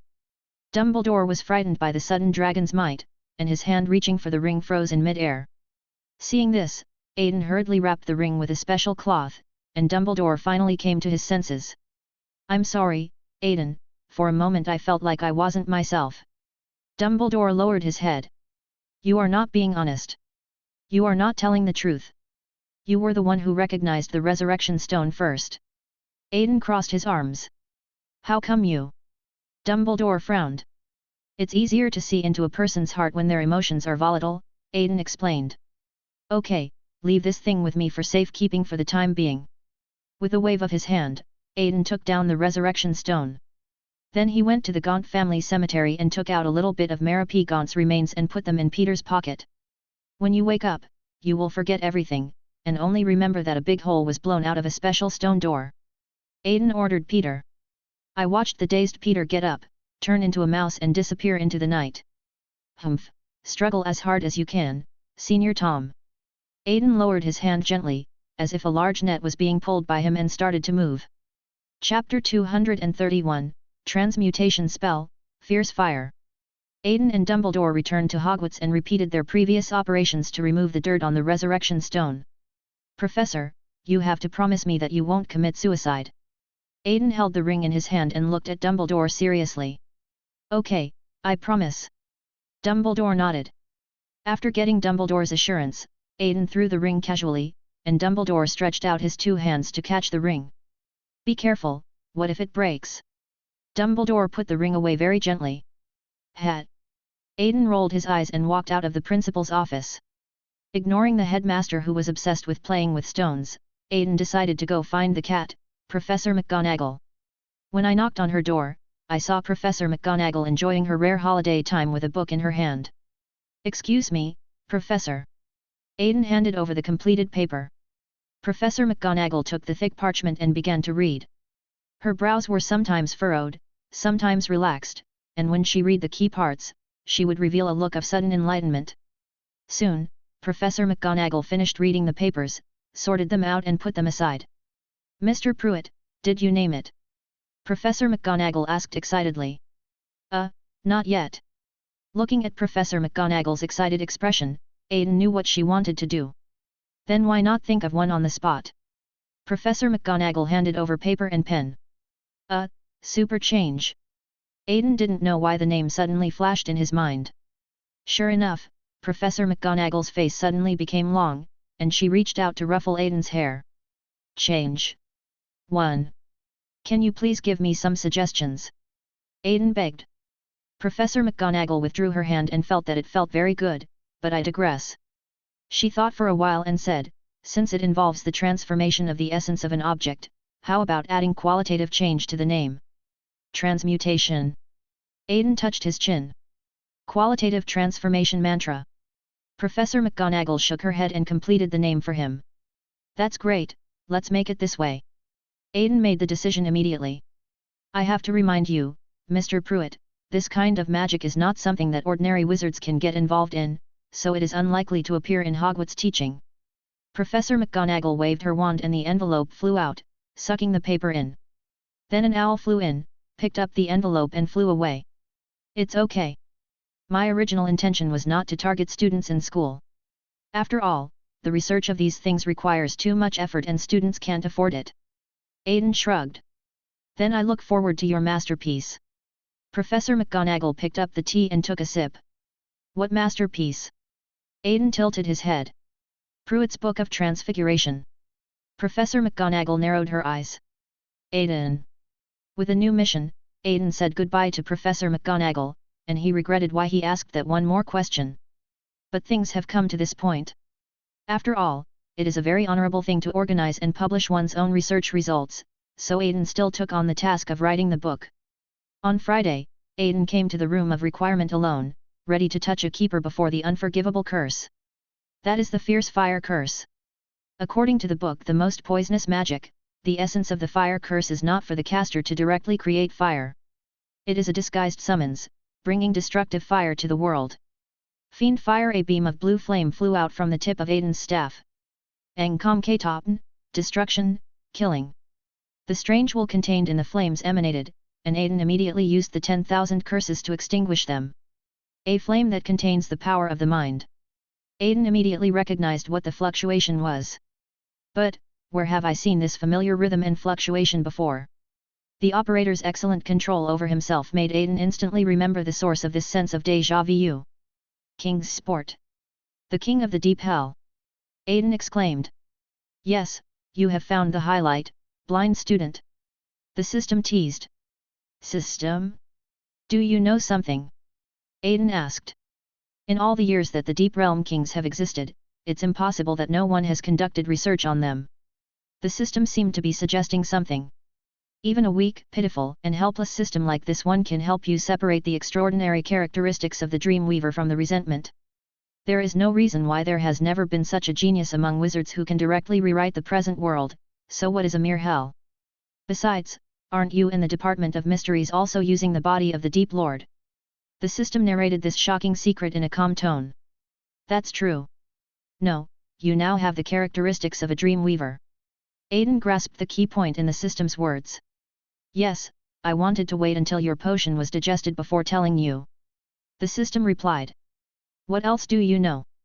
Tell me what you can tell me. Aiden was thinking about whether he could get some more gold coins from the system. Not many. Apart from the things about hell, there are also those people from the east. The cave I took you to see before was actually built on a giant tree. From the information that this system stole, and overheard, the so-called Jianmu should be the king of the deep world life. The system continued to expose shocking news, so Aiden simply took out some lemon juice and drank it while eating the news.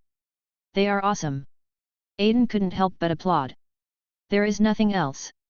The system information is insufficient. The system acted cute and went into a diving state. Aiden stood there thinking, forget it, he was too lazy to think about it anymore, and continued to practice the fiery curse. He raised his wand and summoned Fiend Fire. Under the powerful mental power of the operator, Fiend Fire was successfully controlled by Aiden. The dark blue flame in the sky turned into a phoenix and then a dragon. Aiden, who had had enough fun, used the 10,000 curses to extinguish the fierce fire. The whole process was like a child playing with matches and then throwing the matches into the water. Just as Aiden was about to leave, an idea came to his mind. Since fiery flame is a transformation of the King of the Deep Realm, can I make use of its indestructible properties? Once the thought came into Aiden's mind, he couldn't stop it. He summoned the Fiend Fire again and used his mental power to touch it. Then, Aiden felt the violent emotions in the flames, stripped away the high concentration of emotional power in them, and the flames went out. Yes, the essence of the King of the Deep Realm is nothing more than a concentration of emotions. As a person with a very high level of transcendence, I should be able to do this as well. Aiden used his animagus to transform into dragon form, and after a period of mental suggestion, released the mythical creature form. Aiden, in mythic form, opened his mouth in the testing field of the room of requirement, recalling the intense rage and violence drawn from the Fiend Fire. Aiden tried to spit out dragon breath and mental breath to penetrate the dummy, but it did not cause any physical damage to the dummy. However, it did not have the indestructible and appreciating abilities of Luo. Something's missing. Aiden scratched his chin with his claws. Ignite your distracting thoughts and infuse them into your spiritual breath. The system suddenly reminded Aiden. Yet. Aiden's eyes lit up. He blew dragon breath at the dummy in front of him. This time, Aiden also blew out invisible breath of the mind. But there seemed to be something different attached to the breath, and the dummy was ignited and completely turned into ashes in less than a second.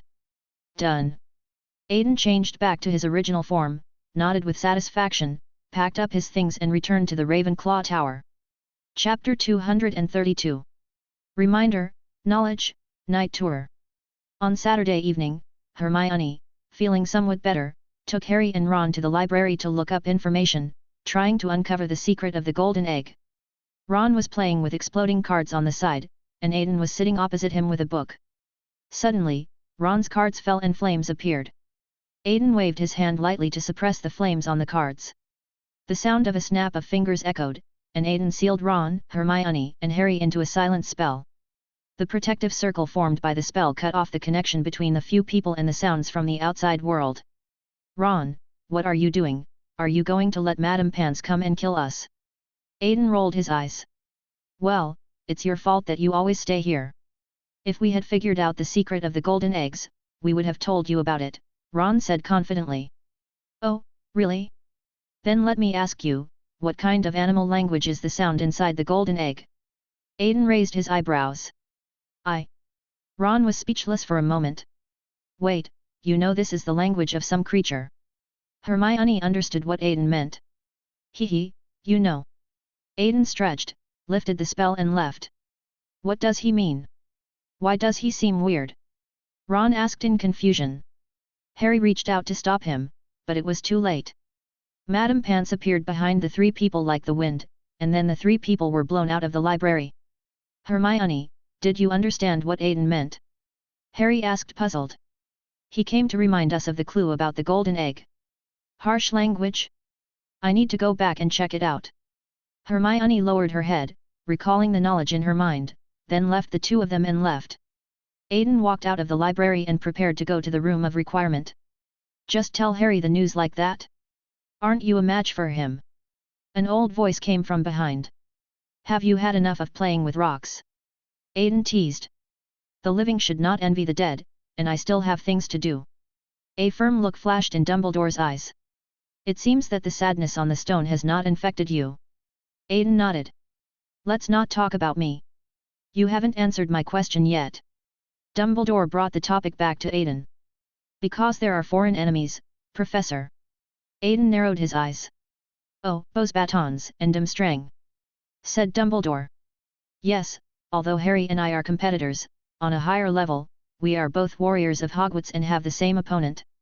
I can stand by and watch Fleur or Crumb get into trouble, but Harry, if a little help can increase Hogwarts' chances of success, why not do it? Aiden smoothed his hair at the temples and said with a smile on his delicate face. I didn't expect you to be willing to sacrifice so much for Hogwarts. It's really touching. Dumbledore clapped his hands softly. So, is there any reward? Aiden stretched out his fingers and rubbed them together. Dumbledore. I heard that your old friend has a magic that combines the unbreakable curse and the fierce fire curse. Greed seemed to be flashing in the dragon's heterochromatic eyes. I'll help you mail it, but you have to convince him yourself. The old bee spread his hands, indicating that there was nothing we could do.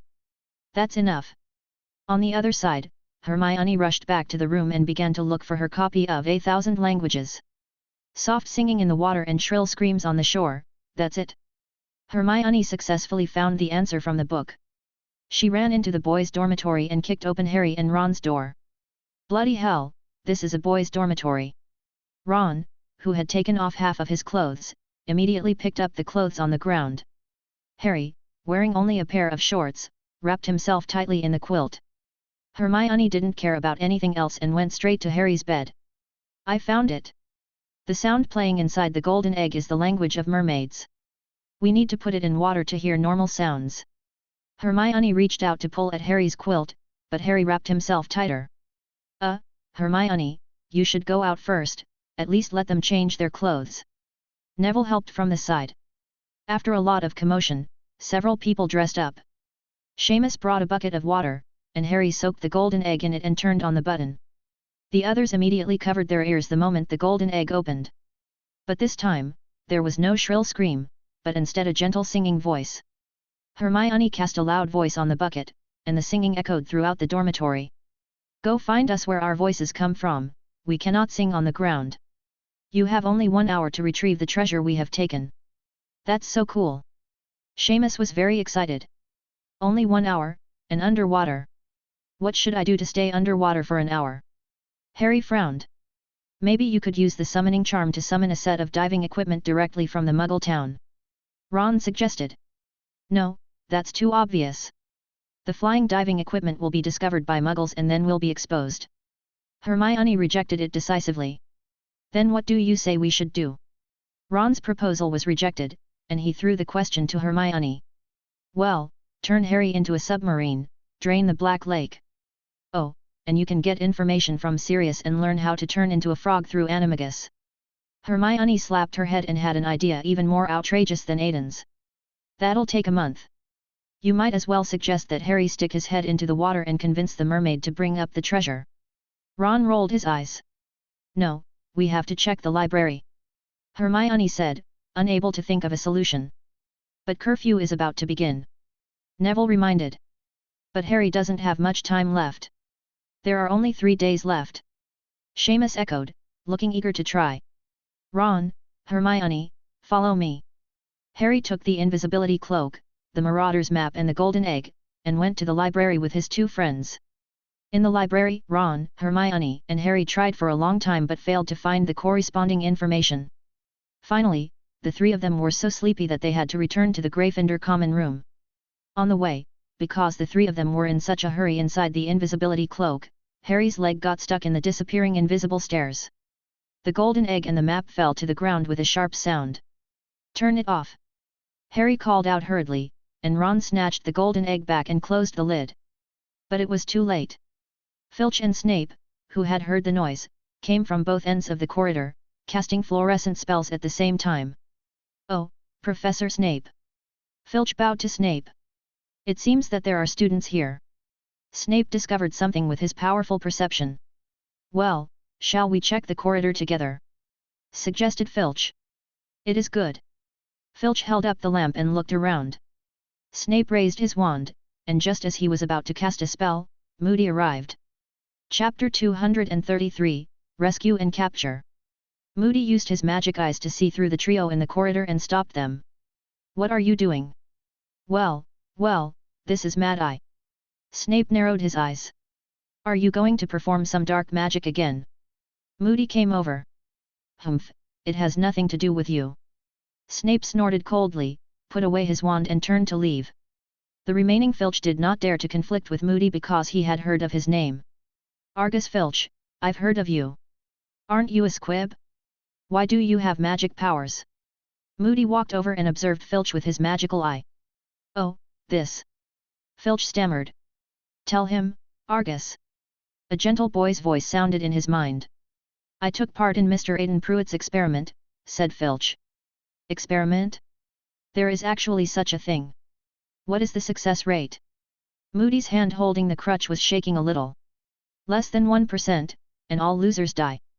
The boy's voice entered Filch's mind again. Less than 1%, sir, and the losers paid with their lives. Filch explained again. After hearing the answer, Moody regained his composure, with a hint of imperceptible sarcasm on his face. So that's it, lucky guy. Don't waste your good luck. Moody patted Filch on the shoulder. Filch bowed to Moody and left. A trio hiding in invisibility cloaks. No, this is too evil. I have to stop him. Hermione was very excited, but Harry and Ron held her tightly. Moody came over and pulled back the invisibility cloak. Ah! The 3 of them exclaimed at the same time. Okay, they're far away, it's okay, said Moody. Professor, aren't you going to punish us for wandering around at night? Hermione asked. Punishment? Why, are there any Gryffindor students who don't go out at night? Moody winked at Hermione. Oh, what is this? Let me see. Moody turned around and snatched Harry's Marauder's map. This is a Marauder's map, made by my father and his team. It can show the whereabouts of all the teachers and students in the school. Moody's efforts to win Harry's favor over the past few days finally worked, and Harry spilled all his secrets. It's a good thing. Can you lend it to me for a while? Although Moody said he would lend it to me, he had already put the map in his pocket. Of course. Harry nodded in agreement. Well, it's getting late, you should go back and rest, Moody said. Then, Hermione, Harry and Ron were driven away by Moody. He was the only one left in the empty corridor, and no one knew what he was thinking. The next day, a small team of Aurors sneaked into Hogwarts to prepare for the upcoming game. Aiden was holding his books and preparing to return to the dormitory when he sensed someone was following him on the way. With a turn, the dragon hid in the blind spot of consciousness. Behind him, a small team of Aurors came out. Has he noticed us? The leading Auror frowned. Impossible, how old is he? Someone in the team answered disdainfully. Snap! The sound of a finger snap hit the ears of several people, and they all lost consciousness from the neck down. In this way, Aiden walked step by step from fantasy to reality in front of several people. Okay, can you guys tell me what you are here for? Long narrowed his eyes. It was as if the hot dragon breath was contained in the dragon's mouth, and the trembling feeling from the soul gently licked everyone. Wait, sir, don't do it. We are staff members of the Triwizard Tournament. The leading Auror begged for mercy. Staff, why are you following me? Is Ludo Bagman planning to send someone to kill me if he buys my loss? Aiden wondered. No, sir. We are responsible for capturing the warriors' treasures. We heard from our superiors that you are a friend of contestant Harry Potter, so we came to capture you. The Auror lying on the ground explained. Wait, me, don't you recognize me? Aiden asked, pointing at his handsome face. Boss, he looks familiar. Asked the second Auror. The leading Auror finally reacted. Are you also a contestant? No, who is your superior? Don't you even investigate the target before taking action? Aiden untied the controls for several people and took a look at their memories to make sure they were telling the truth. Well, since we are in the election period, there are frequent changes in command within the ministry. Our current head is Dolores Umbridge.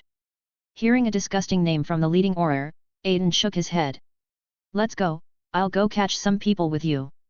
The next people to be caught will probably be Ron and Ginny, Aiden said. The leading Auror took out the list, checked it and nodded. No need to bother you. We are very sorry for causing you trouble. They apologized and prepared to leave. That's not what I meant, alas. Perhaps because they couldn't save face, several Aurors left in a hurry without listening to Aiden's words. By the Black Lake, Ron and Ginny were playing wizard chess. When Ron was about to pick up the chess piece, he suddenly felt a palpitation. He immediately took out the ring and put it on, winking at Ginny. Ginny understood and also put on the ring given by Aiden. Several Aurors jumped out of the woods and fired stunning spells at them. However, Ginny raised her right hand, and a hexagonal crystal barrier enveloped the two of them. Then, Ron used flying magic to fly into the sky and launched a targeted bombing on the Aurors on the ground. Ginny on the ground also cooperated with Ron to cast a stunning spell on them. The Aurors in the woods were blown to pieces by the two men because of Hogwarts' anti-apparition. Oh! Aiden sighed and walked out of the woods. Stop Ron and Ginny before they wipe out all those Aurors. Aiden? You were attacked too, right? Ron came over and looked at Aiden with concern. They are the staff of the Triwizard Tournament. Aiden shook his head. With his right hand clenched, 6 Aurors floated up and gathered around Aiden. You underestimated the price. You are Aurors, but you were defeated by 2 4th years. A long staff appeared in Aiden's hand, a blue light lit up, and the Aurors' wounds began to heal. However, the low combat effectiveness of the Aurors has not been a problem for just 1 or 2 days. Fudge and Umbridge have been promoting demilitarization since they took over the Ministry of Magic. What should I say? Should I praise the good effect or should I attribute it to the British people's relaxed nature? It's healed, get up quickly. Aiden woke up the Aurors who were lying on the ground pretending to be unconscious. Ron and Ginny looked at them with amusement on their faces. What are you going to do now? Aiden asked. Cough cough. The leading Auror had no choice but to bite the bullet and ask Ron and Ginny to accept their kidnapping. Ron, who was caught, shouted to Aiden, Aiden, help us bring back the wizard chess. This made the Aurors extremely embarrassed and they quickened their pace of retreat. Chapter 234 Game 2 The Aurors captured the warrior's treasure. At this moment, in the Gryffindor common room, the slow-witted Harry had not yet noticed that his good friend did not show up today. Harry was puzzled for only a moment, then continued to go to the library to look up how to breathe underwater. Just when he entered the restricted books area and there was still an hour before the game started. There was a flash of space, and a short figure appeared. Dobby? What are you doing here? Harry called out the name of the caller. Dobby heard the wizards' conversation while cleaning the castle. They said that the warrior's treasure had been hidden. Dobby said cautiously. Treasure? Harry still didn't react. Yes, Dobby brought Harry Potter the gillweed, which allows Harry Potter to breathe underwater. Dobby pulled a wad of wet weeds from his pocket and handed it to Harry. Dobby. Harry was somewhat pleased, but remembering his help last time, he still asked another question. Are you really sure? Of course, Dobby won't let Harry Potter lose his whippet. Dobby said firmly. Finally, the second game is about to begin. Dumbledore stood on the podium and read out the rules. Several warriors had already arrived at the competition venue by boat. Aren't you going to change into your swimsuit? Fleur asked curiously as she looked at Aiden in his robe. If you lose later, don't use the excuse that you were affected by the robe, Crumb said as he walked over. I'll give you a minute. Aiden raised his eyebrows at the two of them and received 2 rolls of the eyes in return. Harry, who was standing next to him, wanted to persuade Aiden, but when he thought of Aiden's strength, he didn't say anything. Then, after the cannon sounds, the game officially begins. As Dumbledore finished his words, Filch fired the cannon. Fleur and Crumb jumped into the water together, and Harry swallowed gillsweed and was pushed into the water by Moody. Aiden, let's go. Professor Flitwick urged. No hurry, Professor. Aiden unbuttoned his robe, revealing the t-shirt underneath. He jumped high, and his body changed inch by inch in the air, and a silver dragon appeared in front of all the audience. The silver dragon dived down and plunged into the water. Merlin's beard, it's actually real, it was worth the trip. The audience members who saw the silver dragon on the stage gasped in admiration, while Moody narrowed his eyes. Under the surface, Harry met Myrtle. Well, Harry Potter, I didn't expect to meet you here again. Myrtle said. Here Harry saw Myrtle's eyes widen as if she had figured something out. Haha, yes, it's just what you thought. Go, the mermaid village is in the north. Myrtle pointed the way for Harry. Then, a huge shadow passed over the two of them.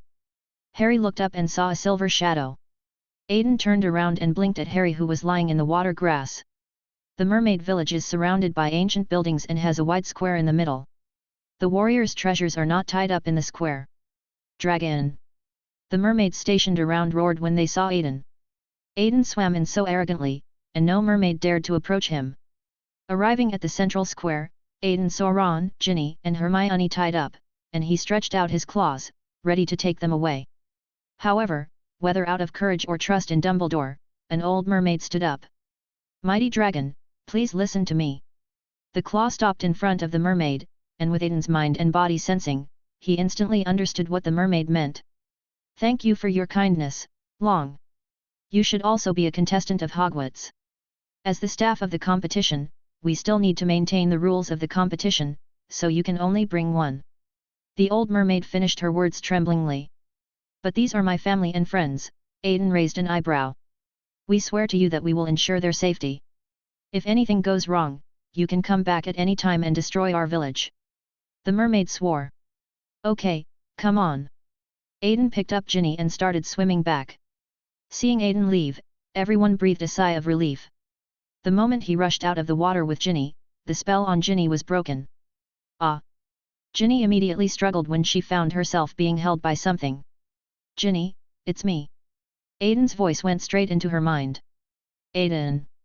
Ginny heard the familiar voice and saw the dragon's heterochromatic eyes, and she became quiet. Aiden put her on the platform and Professor McGonagall immediately came over and covered her with a dry towel. The evil dragon splashed water on the stage, soaking everyone in Beau's batons and Dumstrang. Then he arched forward twice, transforming from a dragon into a human. Haha, Aiden, well done. Professor Flitwick came over to offer his blessings. At the same time, he used a spell to drive away the moisture from his body. At this time, Dumbledore on the podium also announced that Fleur would give up the competition because of Grindylow. On the other side, Harry came to the mermaid village under the guidance of Myrtle. When he saw his friend tied up in the middle of the square, he immediately swam over to rescue him. However, the waterweed was too tough for Harry to tear apart with his bare hands. Helpless Harry went to borrow weapons from the mermaids, but was laughed at. So he turned around, found a sharp stone, and broke the seaweed that trapped Ron. Then he tried to save Hermione, but was held back by the mermaid with a fork. You can only save one person. The mermaid looked at him viciously. Suddenly, the ferocity in the mermaid's eyes turned into horror.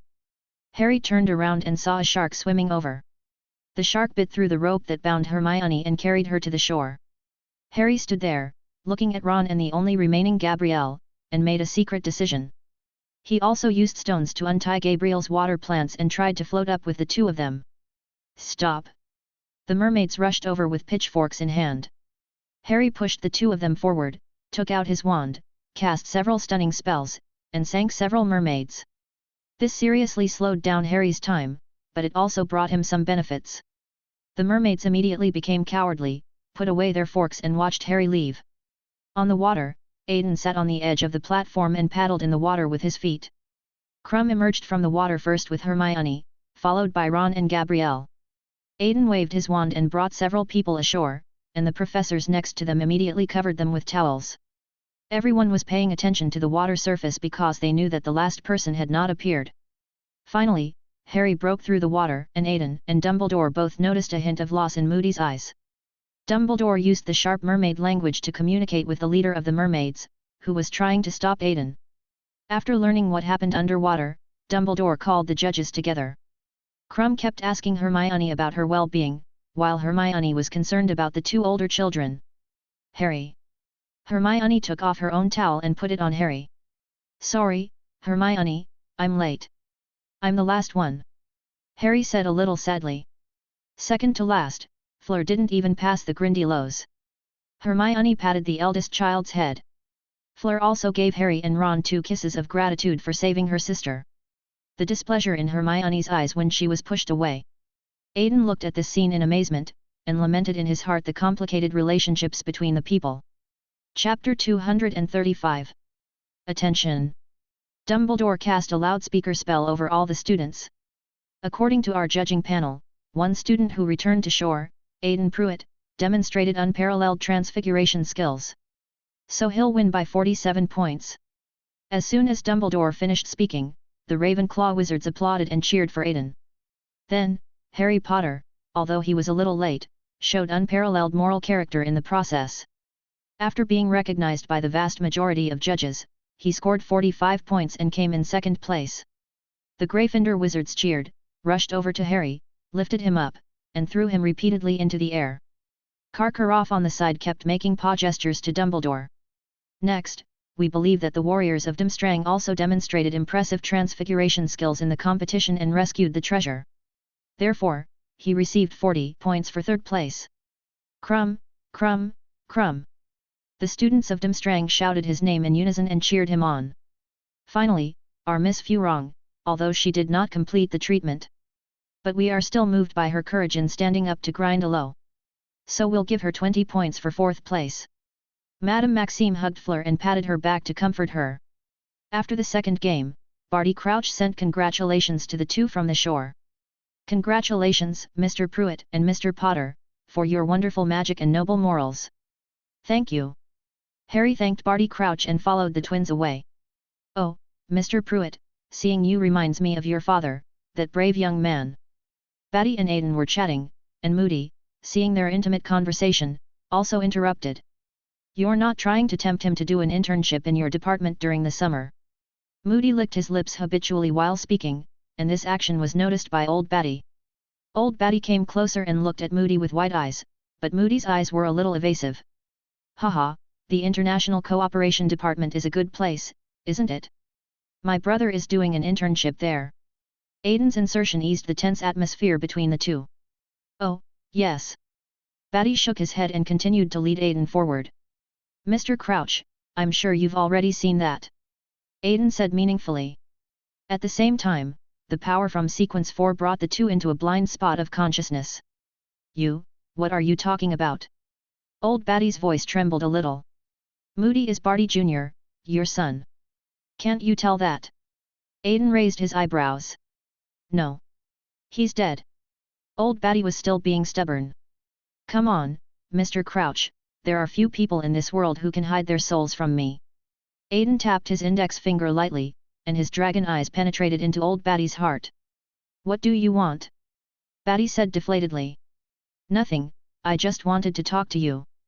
A long staff appeared in Aiden's hand, and with a thud, the staff hit the ground.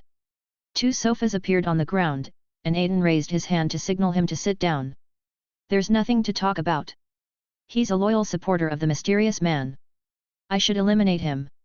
Old Batty covered his head in pain, his expression revealing suffering. What if I can make him change his mind? Aiden narrowed his eyes. You see, his tenacity in pursuing his goals, his magical prowess, and his courage and bravery are all extraordinary. It's just a pity that he used this talent in the wrong place. Aiden's expression revealed regret. You want him to serve you, not only that, but also me.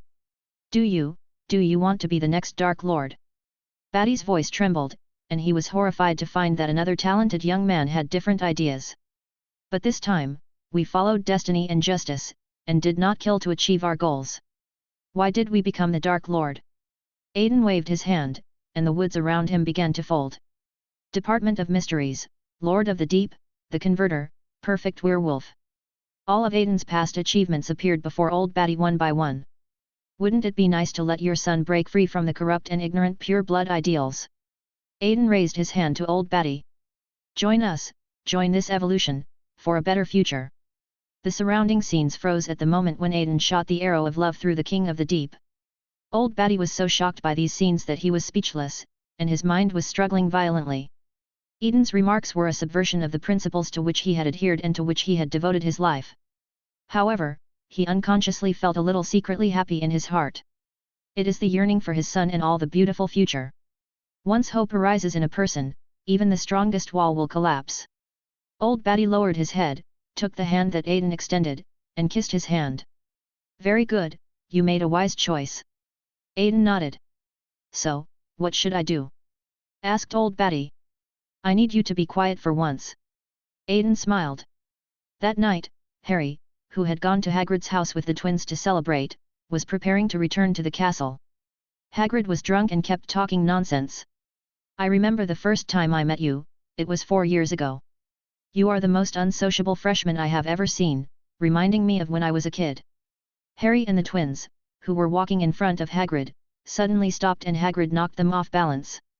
Oh, sorry, Hagrid apologized. He walked past Harry and the twins to the front to see why they stopped. However, the man lying on the ground made him wake up instantly.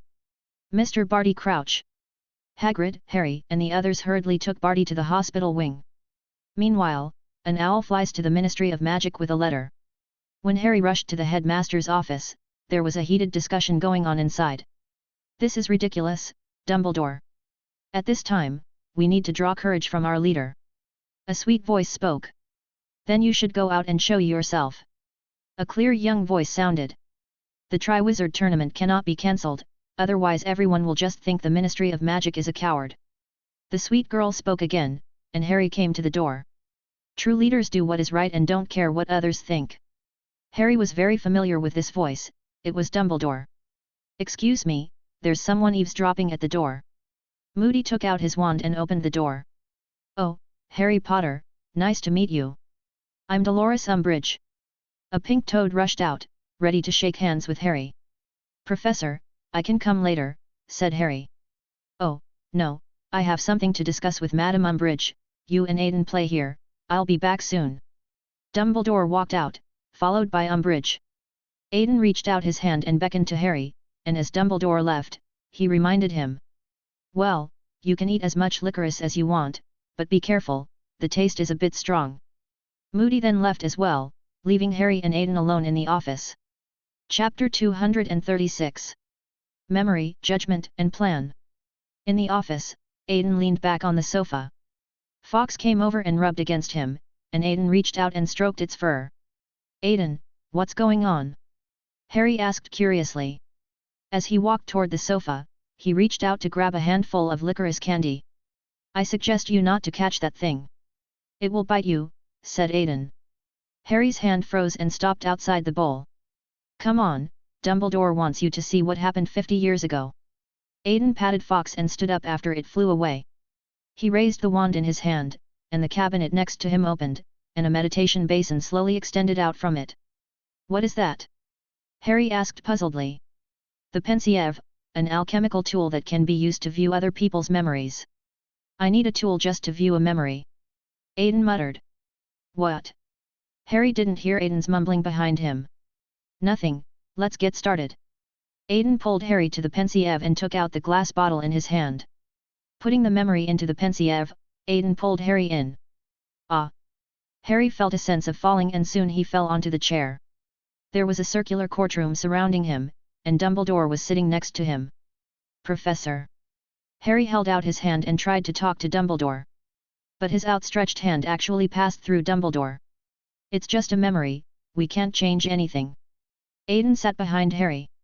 Barty Crouch Sr. sat in the middle and banged the gavel. Silence. The noisy scene soon quieted down, and Moody squeezed into the judgment seat and sat behind Dumbledore. 2 Dementors came in carrying Karkaroff. He was thrown onto a chair, which automatically extended golden chains to tie him up. Igor Karkaroff, you request to be temporarily removed from Azkaban to present evidence to this court. If this evidence is indeed useful, the committee may consider releasing you immediately. Old Batty turned the page of the document and continued. Before that, you will still be a detained Death Eater. Can you accept these terms? Old Batty read the prelude, and then everyone's eyes focused on Karkaroff. I accept, I can provide the list. Karkaroff confessed hastily. Rosier, Evan Rosier. Old Batty took the information from the side and said, dead. Moody, who was watching the show nearby, even complained to Dumbledore, take something from me before you die, haha. Well, if this is all your evidence, I will. Batty was about to end. No, there's Rookwood too, he's a spy. Karkaroff straightened himself up in excitement, but was pulled back by the chains. Augustus Rookwood? Department of Mysteries? Asked old Barty. This time it was Aiden's turn to have a question mark pop up over his head. He was gathering information within the Ministry of Magic and providing intelligence to the you-know-who, Karkaroff said. How did he bypass the unspoken man contract? Aiden asked puzzledly. Unfortunately, the person in the memory did not answer him, but Harry looked at Aiden strangely. If this is all you have, this court. Batty was about to strike the gavel again. Wait, there's Severus Snape. He's a Death Eater too. Karkaroff confessed as required. But Dumbledore stood up to testify for Snape. Lies, Snape is still loyal to the Dark Lord. Karkaroff roared. Quiet. If you can't provide another list, this court session is closed. Old Batty banged the gavel. Oh, really? I have one last person to offer, Barty Crouch, too. Karkaroff smiled. Little Barty on the trial bench had just stood up. When he heard Karkaroff's confession, he immediately took out his wand to get rid of him. But Moody got there first and knocked him down. The people around gathered around, confiscated Batty's wand, and tied him up. Father, it's not my fault. Don't listen to those villains. Little Batty begged for mercy. You are not my child. Old Batty said blankly. Harry then witnessed the trial of Barty Jr. and the trial of the 3 Lestrange siblings. When Bella was being taken to Azkaban, she was still shouting that the Dark Lord would definitely return. There was a flash of light and Harry and Aiden were back in the principal's office again. You'd better tell me there's something wrong with your memory, or there's going to be a big mess soon. Aiden leaned back on the sofa. Dumbledore on the side put his hands on his ears, looking like he didn't understand what you were saying. Someone betrayed the Department of Mysteries. How did this happen? Aiden asked. This is their secret. You have to ask them yourself. Dumbledore pretended to be mysterious. Aiden gave Dumbledore the middle finger and left the office. Dumbledore began to explain to Harry what happened to Barty the Younger 10 years ago.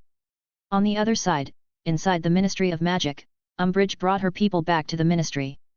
There is a high possibility that Fudge will fail in this election. However, before that, he and his men still have extremely deep influence in the Ministry of Magic. Umbridge, this is what Dumbledore said. Fudge looked at his assistant anxiously in the minister's office. Oh, sir, he urged me to stop the Triwizard Tournament, but I refused. Umbridge pushed her glasses down. Although the election has begun, Fudge's term has not ended. Whether it is the World Cup or the Big Three competition, they are all Fudge's political goals and means to increase his support rate. And now, Dumbledore's idea was to destroy Fudge's hopes of re-election. This caused great resistance from Fudge. At the same time, on the 9th floor of the Ministry of Magic, the Department of Mysteries. The butterflies gathered in the circular hall, and Aiden appeared here. Long, are you here to play with me? The director instantly arrived behind Aiden. I have something to talk to you about. Aiden said. We. The director tilted his head. The elevator next to us started moving and a lady took it downstairs. So, what's the matter that has you rushing to find us? Amelia Bones walked out of the elevator. If Fudge's defeat comes, who do you think has a chance of being elected next year? Aiden looked at the two people in front of him. Amelia Bones looked up and smiled. Yes, so the election is coming up, and I'm worried that Fudge's faction might take desperate measures. Aiden narrowed his eyes. You mean, assassination? Amelia Bones reacted. Yes, so you need some protection. Aiden's lips curled into a smile. After some discussion, Bones left with a plan. So, what do you want from me? The director raised his eyebrows. What's the matter with Augustus Rookwood? What's the connection between Voldemort and the Deep Realm? Aiden didn't bother to talk nonsense and went straight to the point.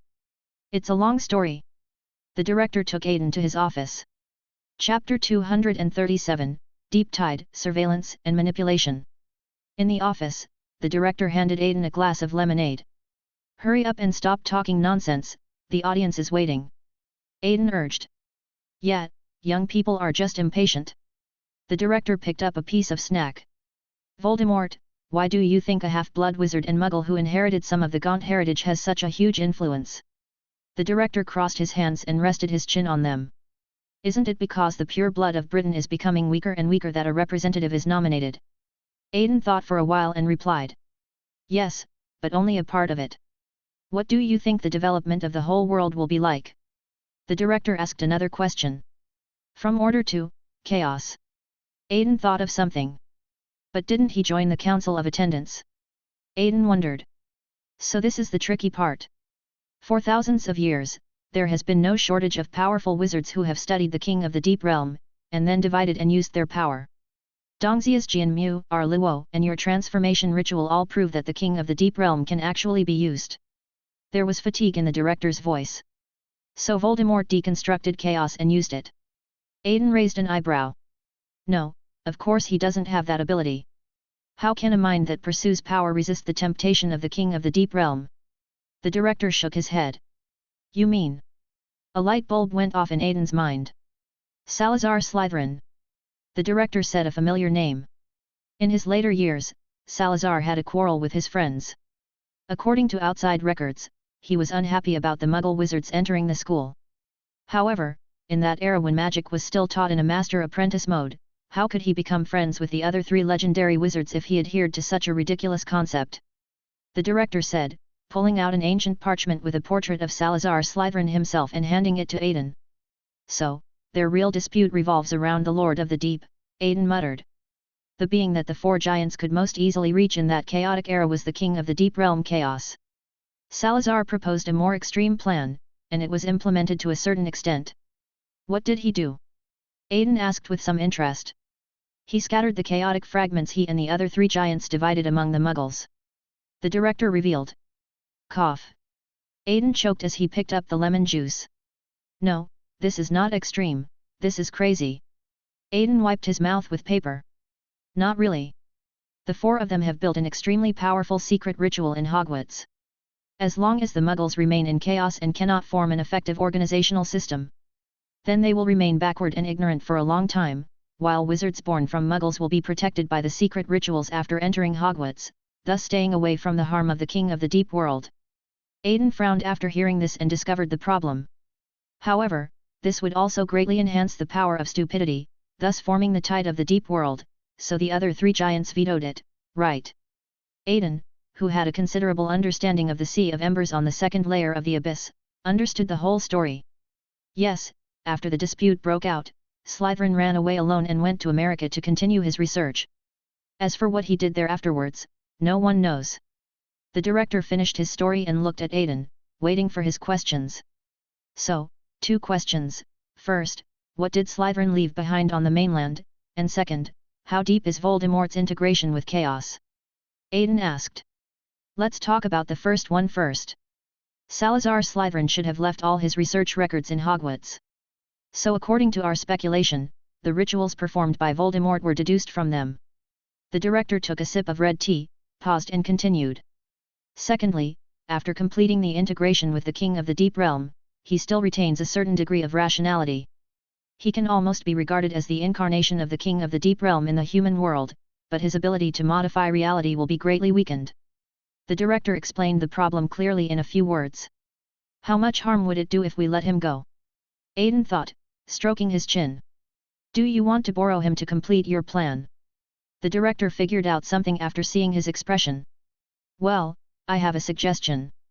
The old fox smiled. Oh, I'd like to hear more about it. Long leaned over and whispered to him. After discussing with the director, Aiden, feeling refreshed, was taken upstairs by the director for a meeting. Upstairs in the Ministry of Magic, Fudge urgently summoned the directors of various departments. As old Barty was murdered, Fudge took the opportunity to place his own people into the Department of International Magical Cooperation.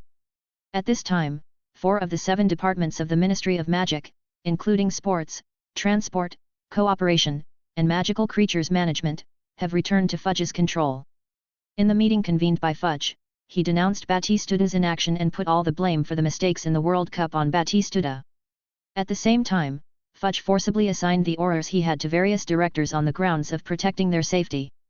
It is called protection, but in reality it is surveillance and deterrence, selecting, attacking and eliminating one's competitors.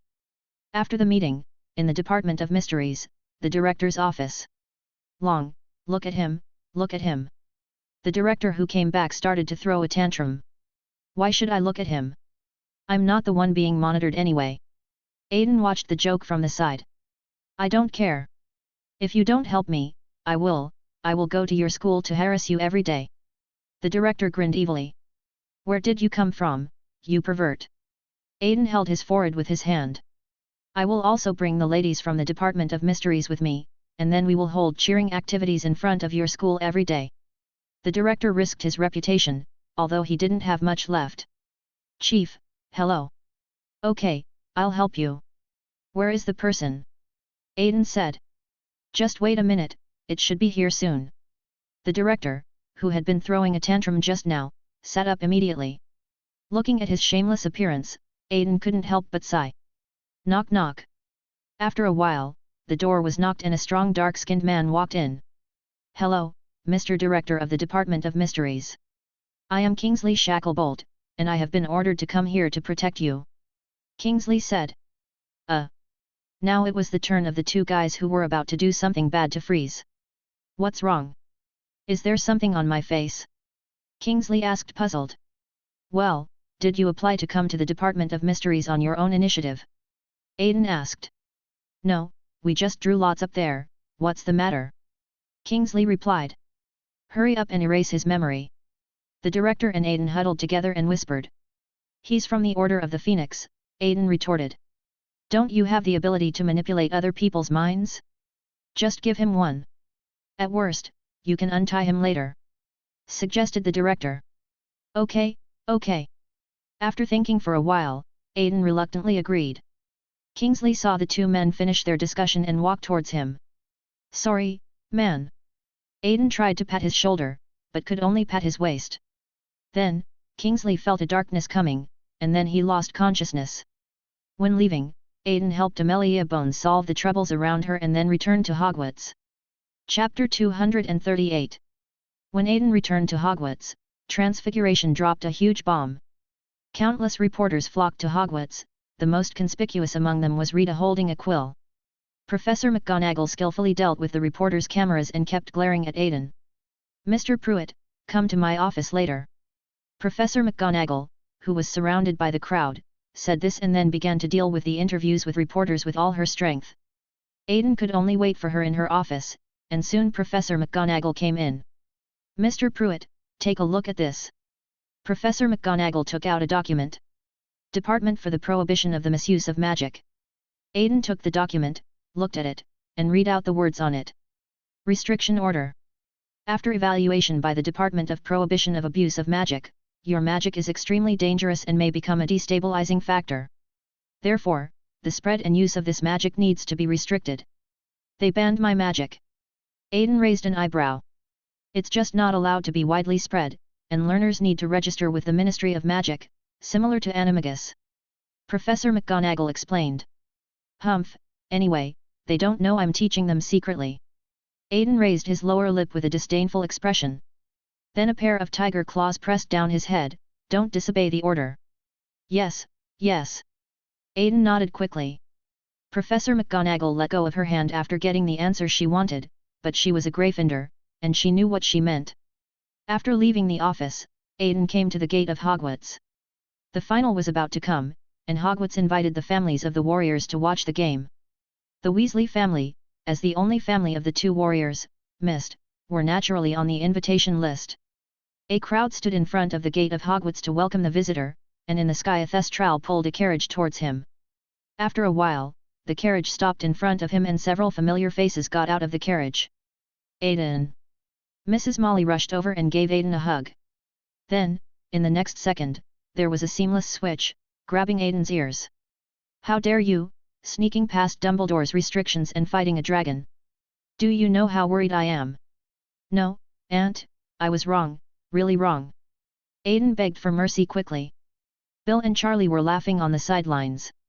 And you, Harry, poor boy. I heard from Ronnie that you must have suffered a lot. Mrs. Molly held Harry's face in her hands lovingly, and Harry smiled back at him. A dragon who had just had his ears pulled cast a look at a guy with red hair hiding behind his sister. At the same time, Long winked at an invisible friend. Oh, I'm done. Ron complained to Ginny, but unfortunately he got a look that said you deserved it. Hi Aiden, is this your family? Fleur happened to pass by with her parents.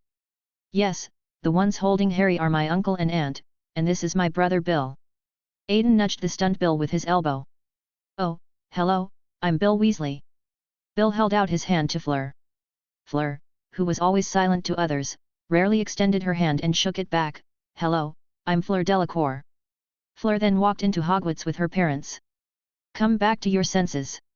They've already left. Aiden nudged Bill again as he was distracted. Oh, Fleur Delacour, French? Aiden, do you know what she likes? Bill was still distracted. You're really hopeless. Aiden rolled his eyes and ignored Bill. Taking Mrs. Molly into Hogwarts, they walked through the disappearing staircase of Hogwarts. And, are you planning to live in the visiting room prepared by Gryffindor or the one prepared by Ravenclaw? Aiden asked. I'll go to Gryffindor and Bill will go to Ravenclaw. Molly thought for a while and decided. Several people walked through the corridor. Mrs. Molly was obviously very moved by revisiting the old place. She looked at the mottled walls and recalled the past. That's great. Your father and I once went to school here. Several people accompanied Mrs. Molly to the door of the Gryffindor common room. Where's the fat lady? Bill asked. Maybe he went to look for other portraits to play with, Ron replied. The fat lady was the Gryffindor keeper when I was at school. Molly reached out and touched the photo frame. Once I came back at 4 in the morning and was scolded by her. Aunt, why did you run out at 4 o'clock? Aiden looked at Molly in surprise. Mrs. Molly gave a wistful smile. Arthur and I were taking a walk, and he was caught by the housemaster, Apollon Prinlow, and was whipped. There are still marks on his body. That's really romantic, Bill commented. Then, Mrs. Molly was sent to Gryffindor, and Aiden took Bill to Ravenclaw. Hi, Aiden, who's this? Edmund happened to come upstairs and greeted Aiden. My brother Bill Weasley, and this Bill is Edmund Lestrange, Aiden introduced. Lestrange? No. Bill frowned. No, we are a branch that stayed in France and moved back after all the main branch members were imprisoned. Edmund explained. Oh, that's really. Bill was a little embarrassed. Every family has a few unlucky relatives. Edmund shrugged. Several people came to the door of Ravenclaw, and the eagle head ring saw the arrival of the stranger and offered a puzzle. The head of all things, without a body to move, with a mouth but unable to speak, with eyes but unable to see, with a heart but no thoughts, with ears but unable to hear. What is it? Eaglehead Circle asks Bill questions while Aiden and Edmund watch the show. Bill thought for a moment and gave the answer to the ring, rules. That makes sense. The door of Ravenclaw was opened. What's your answer? Edmund suddenly turned around and asked Aiden. What about you? Aiden raised an eyebrow. Magic, destiny. The two looked at each other, smiled and walked into the tower. You see, I am still very talented. Maybe I was suitable for Ravenclaw at the beginning. Bill boasted to Aiden. Yes, yes, smart and clever brother Bill, do I need to provide you with the sorting service again? I have a good relationship with Old Hat. Aiden acted cute. Ahem, that's not necessary. Bill rubbed his nose awkwardly. Hat. Aiden turned around and saw Edmund's playful expression. Just as Bill was about to continue speaking, a graceful figure walked past him. It was Fleur again, and Bill immediately shut up and followed. Your brother seems... Edmund looked at Aiden with difficulty in explaining. Normal. He is a Weasley. They are naturally gifted with the ability to attract and be attracted to women. Aiden said helplessly as he watched Bill approach people with such skill as not needing any training. After settling Bill down, Aiden went to bed early to get enough energy to prepare for the third game and the upcoming meeting with Senior Tom. Chapter 239, Deep in the Maze. The much-anticipated third game has finally arrived. The Quidditch pitch was transformed into a giant maze surrounded by a 70-foot-high hedge. Everyone was waiting at the entrance of the maze for the warrior to enter. Hogwarts organized a band to play cheerful music in the stands, and Crabbe even wrote KLM on his forehead. Quiet. Dumbledore put his wand against his neck and cast a loudspeaker spell. Earlier, Professor Moody had placed the goblet of fire into the maze. Dumbledore clenched his hands, and the four warriors floated up and flew to his side. Because, Mr. Pruitt. The Ravenclaws stood up and cheered, and Aiden saw that Edmund even held a banner that read "The Rose Must Win." A cross appeared on his forehead, but Aiden forced himself to smile at them. And Mr. Potter, they achieved excellent results in the first two games, so they can enter the maze first. Next, Mr. Crumb, and then Miss Delacour. Beau's batons also cheered, and Durmstrang was not to be outdone. The first person to touch the trophy will be the winner. Then, Dumbledore explained the anti-addiction and withdrawal mechanisms of the maze. With a short burst of cannon fire, Aiden and Harry were the first to enter the maze. The woods were tall, dense, and enchanted, and when Aiden entered, the cheering behind him completely disappeared. After walking about 50 meters forward, I came to the first fork in the road. Aiden glanced at Harry and found that Harry was also looking at him. Goodbye. Aiden smiled at Harry and took the right fork. Aiden had not walked far when he suddenly felt someone following him. Hey, why are you following me? Aiden held his forehead with his hand. Well, which one is? Harry stammered. Snap! Aiden snapped his fingers and set up an illusion barrier in front of Harry. Then he turned around and ignored him. Harry still wanted to follow Aiden, but after circling a few times, he found that he was still going in circles. He had no choice but to go back to the previous fork and turn left. Aiden moved forward and came to the second turning. At this time, another cannon shot was heard. It seemed that Crumb had also entered the maze. Soon, the third cannon shot was heard and Furong entered the scene. After stroking his chin and thinking for a while, Aiden decided to use a directional spell. He took out the black walnut wand, placed it in his palm, and chanted the spell, "Point me." The wand pointed to the southeast, and Aiden followed the guidance of the wand and moved forward. Then he encountered a 50-foot-tall, 15.24-meter-tall, blast-tailed Skrewt. 50 feet? Can't this thing only grow to 10 feet? Aiden was stunned for a moment. Flames spewed out of the tail of the exploding Skrewt, but the runes on Aiden's robe lit up, and a transparent barrier blocked him. Well, let's do some warm-up exercises. A smile appeared on Aiden's delicate face, and he lowered his body and lunged forward. In mid-air, the robe merged into the body, the wings spread, and a silver dragon swooped down. Aiden bit the blasting-tailed Skrewt's tail, swung his long dragon neck, and lifted the blasting-tailed Skrewt high up. Then he grabbed the tail and pulled it down, and the slug hit the ground heavily like a meteor hammer. With a bang, the ground broke and sank in a spider web shape, and the exploding Skrewt in the center of the depression was already twitching. Come to think of it, I haven't tried the effect of dragon's breath on magical creatures yet. Aiden suddenly thought.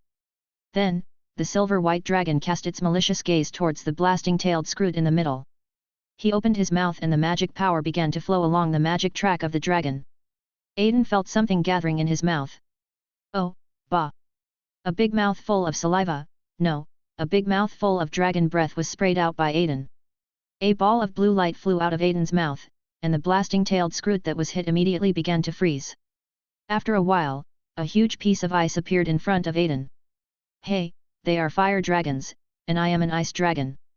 Aiden, who turned back into human form, complained. This is carefully selected by Poet. After all, the ice attribute can make you calmer during battle. The system also bubbled appropriately. That makes sense. Aiden nodded.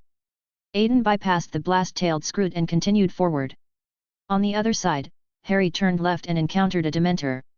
Faced with the Dementor in rotten robes and breathing heavily, Harry couldn't help but take a small step back. However, he suddenly recalled that before he entered the venue, there was no look of disgust on Aiden's beautiful face. He finally reacted and raised his wand. Don't move, you are a boggart, ridiculous. A white, transparent ball of light shot out from Harry's wand, and after hitting the Dementor, he immediately turned into a large sunny doll. Harry continued walking forward, and suddenly a cluster of transparent white mist appeared in front of him. Harry stepped in, and in the white mist, the vines on the ground suddenly moved and entangled Harry's legs. The whole world turned upside down, and Harry looked up at the deep sky, which was like a huge mouth of the abyss inviting him to come. Harry pulled his legs out with all his strength, and the moment he did, the world returned to normal. Harry didn't dare to enter the white fog again, so he could only run backwards. On the way, he saw the blasting-tailed Scroot frozen into ice. I must ask Hagrid to take good care of them when we get out. Harry made a secret decision in his heart. Harry walked around the Scroot and a short distance outside when he heard movement on the other side of the wall. What are you doing? A female voice sounded, and it seemed to be Furong. Drilling the heart and digging out the bones. A spell was chanted. Fleur fell to the ground and began to scream. Harry heard the conversation and immediately blew up the hedge with a shattering charm, then crawled across. Across the fence, Crumb held his wand and looked at Fleur. Hearing the noise, he raised his head, revealing a pair of eyes covered with white shadows. The two looked at each other, but Crumb had no expression on his face. After a short confrontation, Crumb actually ran away. Collapse. Harry fired a stunning spell at Crumb, who fell to the ground, lifeless. Harry couldn't imagine that Crumb, who was usually so kind, would use the Cruciatus curse to torture others. Fleur, Fleur. Harry ran over and called out to Fleur. Furong was still alive. Harry raised his wand and fired red sparks into the sky in a call for help. Then, Harry moved in pairs and continued to move forward. Not long after, Harry ran into Aiden around a corner. The two looked at each other and hurriedly ran to the center. A huge claw stretched out, blocking the two people's way. Well, you are very close to your goal, but you need to guess a riddle correctly before I let you pass. The creature in front of him had the face of a lion and the head of a woman, and looked like a sphinx. Think about it first, who always wears a mask and acts in a secretive way. The sphinx's riddle was read, but Harry glanced at Aiden cautiously. A certain dragon gave him an unhappy look. Harry could only sneer in response. Chapter 240, Trophy, Dark Queen, Death Eater's Gathering. Spider. As Aiden guessed the riddle, the Sphinx stepped aside. At the end behind the Sphinx, a fluorescent trophy was waiting for the two. Harry started running towards the trophy. In fact, with Aiden's demigod physical fitness, Harry could not outrun him at all, but because of Aiden's deliberate humility, he was only slightly faster than Harry. Suddenly, a large black spider popped out of the hedge and pounced on Aiden. Be careful! Harry didn't care about the trophy at all. Resolutely, he fired a spell at the spider, Expelliarmus. A red ray was emitted and the spider was directly knocked away. Aiden smiled and stood up from the ground, and Harry looked at him. Take it, Aiden, victory belongs to you. Harry raised his hand in humility. No, this trophy belongs to you, Harry Potter, to the warrior with the highest moral character. Aiden raised his hand and made a gesture of invitation. No, I. Harry wanted to be humble, but suddenly he had a better idea. Let's take it together. No matter who wins, the glory belongs to Hogwarts. Harry suggested. Haha, okay. Aiden smiled. He helped Harry to the trophy. 3 Aiden's hand went to the right handle. 2 Harry's hand went to the left handle. 1 The two of them grabbed the trophy together. The blue fluorescence inside the trophy enveloped the two people, and under the fluctuation of space, they were brought to a cemetery. Oh, this trophy is a portrait. Aiden pretended to be surprised. Have I been here? Harry looked around and placed his hand on Riddle's tombstone. Aiden, we have to go back to the trophy, now. Harry turned around and looked at Aiden. What are you talking about? Aiden looked at him puzzled. There was a creaking sound of a wooden door opening, and flames started igniting in the crucible in front of the two men. Ah! Harry immediately knelt down with his hands covering his forehead. Harry! Aiden anxiously stepped forward and supported him. Kill those who are in the way. A weak voice sounded. Avada Kedavra. A blue ray shot towards Aiden. Aiden was knocked away by the spell and fell to the ground. The protagonist died suddenly. The book is over. No, Aiden! Harry cried.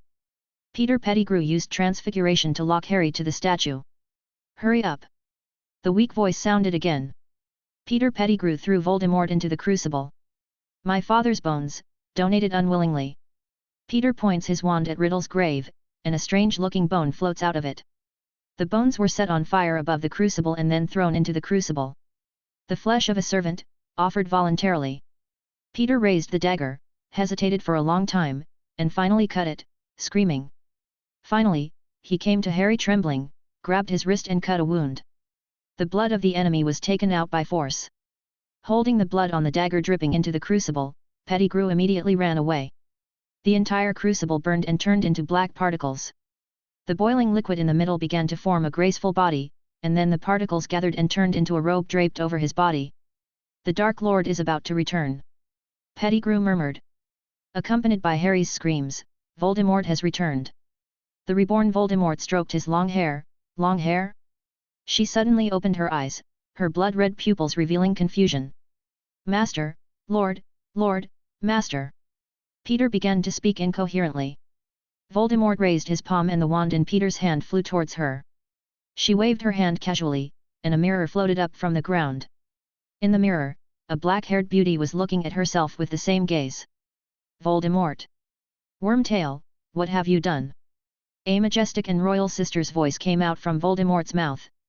It was originally an angry scolding, but unexpectedly it sounded a bit like acting like a spoiled child. Master, Master, I don't know. I swear, every step I took was strictly in accordance with your requirements. Peter was a little incoherent, and the fear in his heart reached its peak. As a master of legilimency, Voldemort already knew Peter's heart and knew that he was not lying. Lily's blood? The power of love is really annoying. Voldemort had a rough guess in his mind and stopped making things difficult for Peter. She stepped up to Peter and said, Hold out your arms. Thank you, my master. Peter raised his severed limb. Fool, the other one. Said Voldemort. Peter's expression of gratitude just now disappeared in an instant, and he raised his other hand, and Voldemort pressed his wand against the dark mark. The corpse reappears. Voldemort activated the dark mark and summoned his servants. After the spell was cast, Voldemort, who had nothing to do, came to Harry's side. Oh, don't look at me like that, Harry Potter. While you're bored, let's talk about my past. I don't know if it's because he became a woman, but Voldemort's desire to talk was greatly increased, so he talked to Harry about his own mental journey. My mother was originally a noble pure blood, but she was so stupid that she fell in love with my father, a dirty muggle. Voldemort pointed to the old house next to him and continued. My mother used aphrodisiacs to seduce my father, married him and got pregnant. After she became pregnant, she stopped using aphrodisiacs on my father. Later, my father came to his senses and abandoned her, so she had no choice but to give birth to me in front of the Wu orphanage. Why didn't you die then? Harry cursed. Voldemort gave him a disdainful smile, ignored him, and continued his story. Later, because of my talent, I entered Hogwarts, and it was Dumbledore who taught me that magic is power. So I returned to the Riddle house again to remove the stain on my father and grandparents. As Voldemort spoke, black smoke began to appear in the cemetery. The Death Eaters who came couldn't believe their eyes. The beautiful woman in front of them exuded a familiar aura. Unable to bear the strange gaze, Voldemort randomly selected someone and cast the Cruciatus curse on him. Master, the Death Eaters began to kneel and kiss her robes. Welcome, my friends. It has been 13 years. Looking at you in front of me, it seems like just yesterday. Voldemort began to move in the center of the Death Eaters' circle. But I have to admit that I'm disappointed. None of you came to see me. She reached out her hand and shattered the mask off the nearest Death Eater's face. Crab. Gore, McNeil. Voldemort unmasked them as he went. Not even you, Lucius. Finally Voldemort stopped in front of Lucius and removed his mask. My lord, I promise you that if I find any signs that... Lucius knelt down. There are plenty of signs, my wily friend. Voldemort turned around, leaving a shadow for Lucius. As for you, Wormtail, you have proven yourself to be of some use over the past few months. Voldemort waved his wand, and a silver hand grew out of Peter Pettigrew's broken arm. Peter crushed the branch next to him with his hand. Thank you, my lord. Peter kissed Voldemort's robe again, expressing his gratitude.